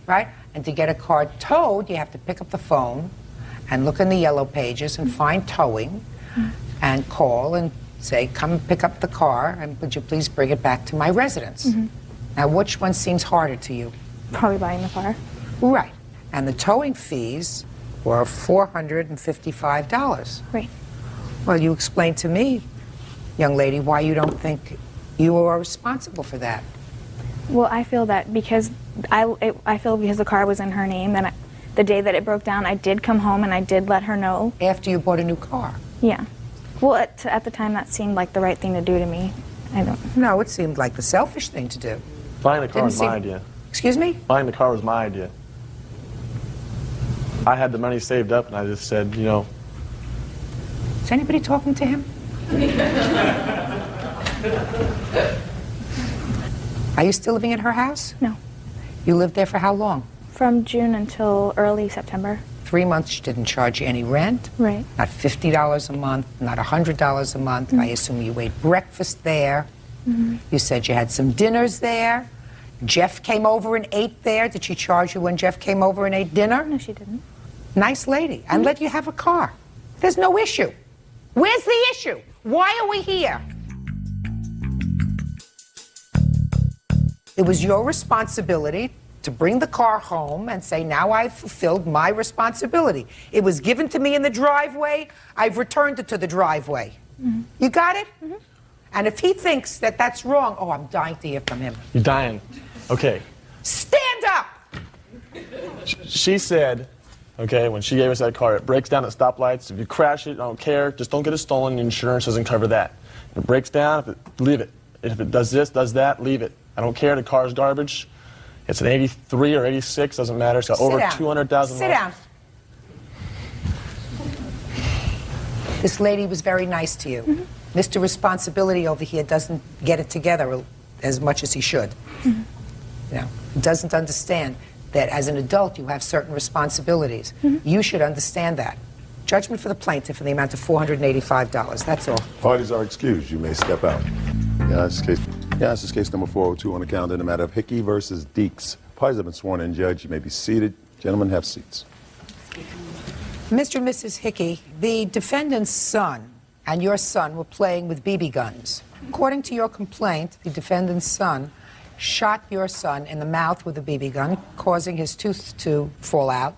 The dental bills for that amount to some $3,800, and you want the defendant and his father to be responsible for those bills. Which of the boys was shot in the mouth? Jacob, the oldest one. You. The defendant's position is that despite the fact that immediately after this incident he signed a note indicating he would be responsible for the bills, he signed that under some duress, and that he immediately recanted by sending you another letter indicating he would not pay for all the bills, and that as a matter of fact his son was also shot with a BB, albeit in his rear end. Correct? Yes, ma'am. All right. When did this incident happen with the BB guns? And would you stand up here, sir? When did it happen? November 19th of 2001. Where did it happen? In my backyard. It's on the side of the house is actually where he got shot. Were you at home at the time? No. Whose BB guns were they? We owned one, and Mike owned the other. When did you buy your son a BB gun? It was my mother's, and she gave it to my son for a present. Why? He just used it to, he had targets that he used to shoot and shoot signs, and it actually was my smallest son's gun, Eric's gun. That's pretty stupid. No, we have targets and we shoot all the time. Well, so? Plus we're hunters and stuff like that. Sir, what is your first name? Jacob. Jacob, did you shoot the defendant with the BB gun and it hit him in the behind? Yes, but it was by accident. I didn't mean I to don't shoot. care whether it was by accident or on purpose. I assume that you wouldn't do anything on purpose to hit him with the No. gun. Is that right? Yeah. You were playing around. Yeah. And you shot him in the behind. Yeah, by accident. Was that before or after he shot you in the face? Before. Was it immediately before? No, it was like about 5 or 10 minutes before. So when you shot him in the behind, did he say anything to you? No, he just like, he didn't mind. He like 5 or 10 minutes after, we were all pals. You were all pals. So he was friendly to you after you shot him in the behind. And it was an accident. Yes. Now, I want you to tell me how it came about that you got shot in the face. Well, me and Mike were just like, they're hanging around, and I went to talk to my little brother. Don't start from the beginning. Okay. We're not going back to Noah's Ark. You shot him in the behind by accident. Yes. Then you were playing around for another 10 minutes. Yes. Immediately before you got shot in the mouth, what were you doing? Before I got shot in the head, I was hiding behind this board, and I put down the BB gun. What were you hiding behind the board for? To hide from getting shot, because I couldn't run to my house. I was afraid of. Well, was he aiming at you? Yes. Your Honor. Shh. Excuse me. He was aiming at you? Yes. What did you say to him when he was aiming at you? I yelled stop like at least maybe 5 or 10 times. Did he say why he was aiming at you? No. Were you playing at this time? No. What were you doing? You were being serious? Yes, he was being serious. I think he was trying to either get back at me for accidentally shooting him. When you say you accidentally shot him and you hit his body, yeah. Where were you aiming? At the ground. It ricocheted off the ground and hit him. That's not a target. No. Sir, I'm not speaking to you unless you were home, right? So you were shooting around his feet? Yeah, it was like he was maybe a few inches from the ground to where I was pointing the gun at. But he had turned around. His back was towards you, sir, yes. Because if you hit him in the behind, that means that he was moving away from you. Yes, I think he was looking at his gun. I think he was loading his gun with bullets. Just a second. So he was loading his gun with bullets, and you shot. Yeah, well, I was checking the safety, and I pulled the trigger, and the safety wasn't on the way in, and it ricochets off the ground and hits him. All right. Now, Mr. Deeks, I want you to tell me how it came about, sir, that you hit him in the mouth with a BB. Okay. That day, the bus missed us right off the bat, so we stayed at his house, and we were, like, playing video games. We ordered a pizza, and so then about half an hour later, after we watched a movie, we went out in his backyard and started shooting at trees and stuff with his BB gun. And then he said, let's go down and get my BB gun. So we walked down to my house, and on the way down to my house, that's when he shot me, when we were walking and I was walking in front of him. So it hurt, and so I just got up and we kept walking to my house, and we got my pellets, because we were like shooting at birds and stuff. So then we walked back to his house, and he said, let's play one pump war, which is you pump the gun one time and you shoot at each other. And we were at least 100 feet away from each other, like a big field. And he Just a minute, does one pump war sound familiar to you, sir? No, I never said that. Go ahead. And then he started shooting at me, and Eric was with me by the road, and pellets were like flying by our heads and everything, and Eric said, let me shoot the gun. So I said, That's okay. a lie. And I let Eric use the gun, and Eric shot the gun and shot Jake. Like the second shot he shot, it hit Jake. And I tried to cover for his brother and say that I was the one that shot it, and he repeated, no, that was my brother, and you didn't shoot it. So, and then he was yelling at his brother. So then he immediately after that started shooting back at us and almost hit Eric. So I told Eric, go away before you get hit. So then he was hiding behind boards with one of my friends, Robbie, and I couldn't see anything, so I just took a shot, and all of a sudden I walk up there and he's out in the middle of the yard, and I'm like, what's going on? And he's like, oh, you shot me in my face. And I'm like, oh man, I'm sorry, I didn't mean to. And then he said I did it on purpose, and there's no way I could shoot it with a $30 BB gun 100 feet away. And for him to shoot me in my tooth, he would have to directly aim at my face. Your Honor, Eric can tell you, because he was there through the whole thing, he can tell you what happened, too. Mm-hmm. He shot my little brother, too, in the head. And so You shot him. No, he... You shot your own brother. Shh. Neither of you were there. You shot him. The first person who got hit with a BB was him. Put your hand down. Listen, when parents permit their children to have instruments that can cause damage to each other, they make a big mistake, and then they come and they cry. Somebody, first of all, should have been home in your house to ensure the fact that if your son missed the school bus, somebody drove him to school so that he wasn't home all day being unsupervised. Did your younger son miss the school bus too? No. Did not, so he went to school that day. That's right. So that they were playing around all day with these BB guns until Eric came home. Is that right? That's right. And then Eric was out in the field with them as well. Is that right, Eric? Stand up here. Is that right, young man? You were out there too? Yes. Did you ever have a BB gun in your hand? No. You never held a BB gun? Nope. Just your brother and his friend? Yep. Now I want you to point someplace in this room. Let's say your brother was standing where I'm sitting at the time that he got hit in the face. I want you to point someplace in the room and show me where this young man was standing when he shot him in the face. Look around the room, and if you tell me that there's no place in the room, that's fine too. Look all around the room. Where was he standing, Eric? Where was Mike standing when he shot Jacob? How far? Nowhere. What? Nowhere in this room. Nowhere in this room, so it was further. Was it twice as far? Right. 3 times as far? 3 times. 3 times as far as anywhere in this room. Is that right? Yep. Sit down, Eric. Real cases, real people. Judge Judy. 15-year-old Jacob Hickey says neighbor 13-year-old Mike Deeks shot him in the mouth with a BB gun. Mike says Jacob shot him in the behind. So you believe, Mr. and Mrs. Hickey, that the defendant should be totally responsible for any injuries caused to your son? Yes. Wrong. Wrong. You are suggesting that Mr. Deeks purposely, from 3 times the distance of this courtroom, aimed and shot at your son successfully, getting him in the tooth. I don't know if Eric understood that question. It wasn't that far. Just a second. You weren't there, and that's what he said.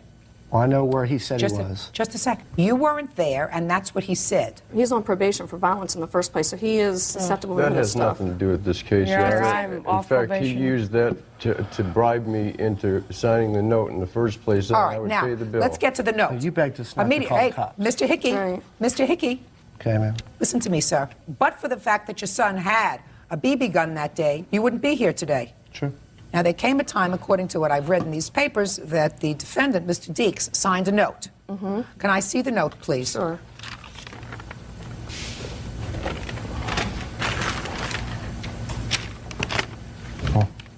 Now, I'd like you to tell me the circumstances of this note. When was it written? It was written that evening that it happened. Did you go to his house, or did he come to your Brian house? did. Brian went to his house. You went to his house? Yes. What did you say to him when you went to his house? He was asking me not to call the cops because his son was on probation for breaking and entering in the house Yes. in my neighborhood. Yes. And Just talk to me. right. So I said, I don't have a problem with not calling the cops, but I said, I need the medical bills to be paid for. I said, we're not, we don't have a ton of money to pay for this stuff. And he agreed. Okay. And give me your version of what Mr. Hickey said to you when he came over. Basically, No, not basically. What did he say to you, Mr. okay, Deeks? he said that Michael had instigated his shooting, that Michael had shot his son. So I signed did the he say? note. Of course, I was scared for my son. I was No. scared for his son. What did he say to you, sir, with regard to calling the police? He said. Now, what did he say said to if you? I would agree to pay all the medical bills and to pay pain and suffering for his son, then he would not call the police. All right, and then there came a time where you had second thoughts. You had an opportunity to speak to your son. Yes, ma'am. You say that you wrote him a letter. Yes, I have that here. Can I see the letter that you wrote to him? I want to see when you wrote the letter to him.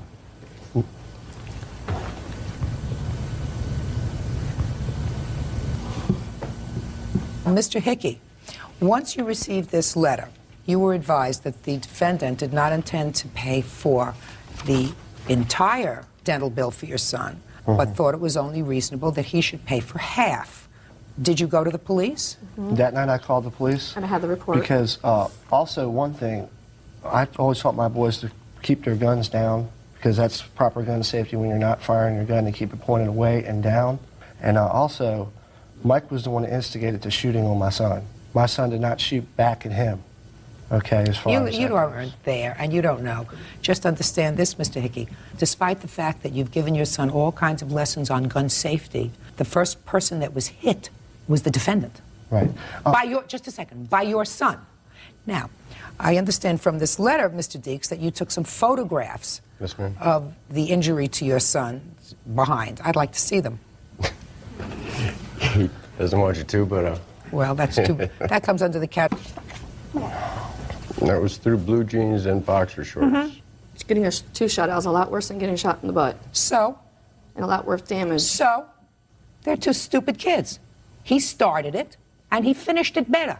I think both of them were probably accidents. Jake, his was not an accident. Well, you may say it's Also, not. Yeah, can I see the dental bills, please? You folks just don't get it. Do you want the police report? I don't care about the police report. The police did not arrest him for that. You know why the police didn't arrest him for that? You want to know why? Because your son shot him first. That's why. Miss Judy, also, he shot my son 4 times, shot my little son 3 times, can tell you that. and shot my dog 2 or 3 times also. Purposely. Purposely. Did you take the BB gun away from your son? That was the same day. Yes, and plus I got his BB gun and destroyed it the same day. And they as both happened have to. this gun still Your Honor, in their possession. his little son and a kid named Sean were walking down the street with my BB gun like a month later, and with holding a pigeon in their hand. And I talked to Josh, his littlest son, and Josh Don't tell me said- what Josh told you. I think that you're both way out of line, and I think that, listen to me, I think that the defendant is being more than reasonable with you when he says to you, I believe that I should be responsible for half of the dental bills and that you should be responsible for half of the dental bills for your son. And if you don't think so, then I'm not going to spend any more of my very valuable time trying to convince you. Now, these 2 boys were engaged in play. There is no indication that the defendant was a marksman, any more than your son being a marksman. You 3 parents, What about him both shooting very my other fool. kids? I mean, I'm not interested in him shooting your other kids. All I know is I have photographs that the first person who was injured as a result of this BB play was him. it shows he intentionally shot my other kids. No, it doesn't. And they were not armed. So, You know, okay. Get over it. We know where his heart. Get over it. Get over it. You're being thick. You allowed your children to have weapons that could cause injury, both of you. Therefore, you are both responsible, especially since, put your hand down and get your hand out of your pocket, especially since your son, whether by accident or on purpose, and it certainly wasn't by accident because he aimed at the ground as the defendant was walking away. He didn't aim in the air. He aimed, according to his own statement, at the ground at his feet, and it ricocheted. Now, that's his statement. That's not teaching him how to handle a gun. You handle a gun, you want to shoot at targets. According to you, they only shoot at targets. That's not a target. The back of his feet isn't a target. Your Honor, Don't speak. He acted stupid. He was stupid. You were all stupid for not making sure that your sons were in school that day. What? Well, first off, with my youngest boy, I mean, they catch the bus at 7, he catches at 6:30. I was still home. So apparently, we're not stupid or neglected as far as parents because they must have snuck off in the woods on their own before we even left. You're supposed to know where your children are. Then if they both snuck off, they were doing the wrong thing. Both of them. And the first one to get a gun was your son. Because then they walked back to his house to get his. Right? Yes. So now let me see the dental bills. He did pay me $59 already. It's $160. No, you gave me $59 cash. I gave you $60 and a $100 check. Yeah, that was for pain and suffering for Jacob. Don't give me pain and suffering. Well, that's what what he they gave did. me. Well, I don't know whether that he was gave you, him. whether he gave you money for pain and suffering. I'm not giving any He money did that for on pain and his suffering. own. $159 he gave you so far towards the dental bills. Your Honor. Okay. Don't speak. 59. Your father's going to get fed up with taking care of your nasty business, sir. Do you understand that? Yes, Your Honor. So, young Mr. Deeks, you think your father had to spend any money the first time you got into trouble? Yes. Huh? Yes, ma'am. Did you feel badly? Yes, ma'am. And you were on probation? Yes, when this incident happened. You were on probation? Yes. Part of your probation that you're supposed to be in school every day? No, ma'am. No? Oh. You don't think that the judge, while you were on probation, had the probation officer look into whether or not you were in school doing the right thing? Of course. And you weren't in school, right? Yes, ma'am. Is that the first time you were in trouble? No, ma'am. How old are you? 13. That's the first time he's ever in trouble with the law or anything like that, if that's what you're asking. Should have taken away his BB gun at that time, Mr. Deeks. That would have been the first thing that I would have done. I agree there. Taken away that, his Nintendo, his video games, his television privileges. That's why everything I gave the except gun to bread Mr. and water. Hickey. Now, this estimate was December 27th, 2001. The total bill was $1,865. Was that surgery performed? Not yet. No, he's got to wait till he's full grown, so they will not perform the surgery until he stops growing. And was the tooth totally knocked out? I have a picture if you want to. If you like I do. To see it.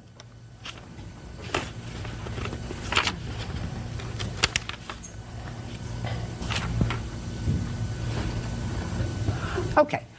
Now, after the money he paid you, the total amount of the bills as projected by the dentist, $3,690. Yes, ma'am. And I believe that he is responsible for half of that, which is $1,845. And that's what I'm giving you as a judgment. Judgment for the plaintiff in the amount of $1,845. That's all. Parties are excused. You may step out. Your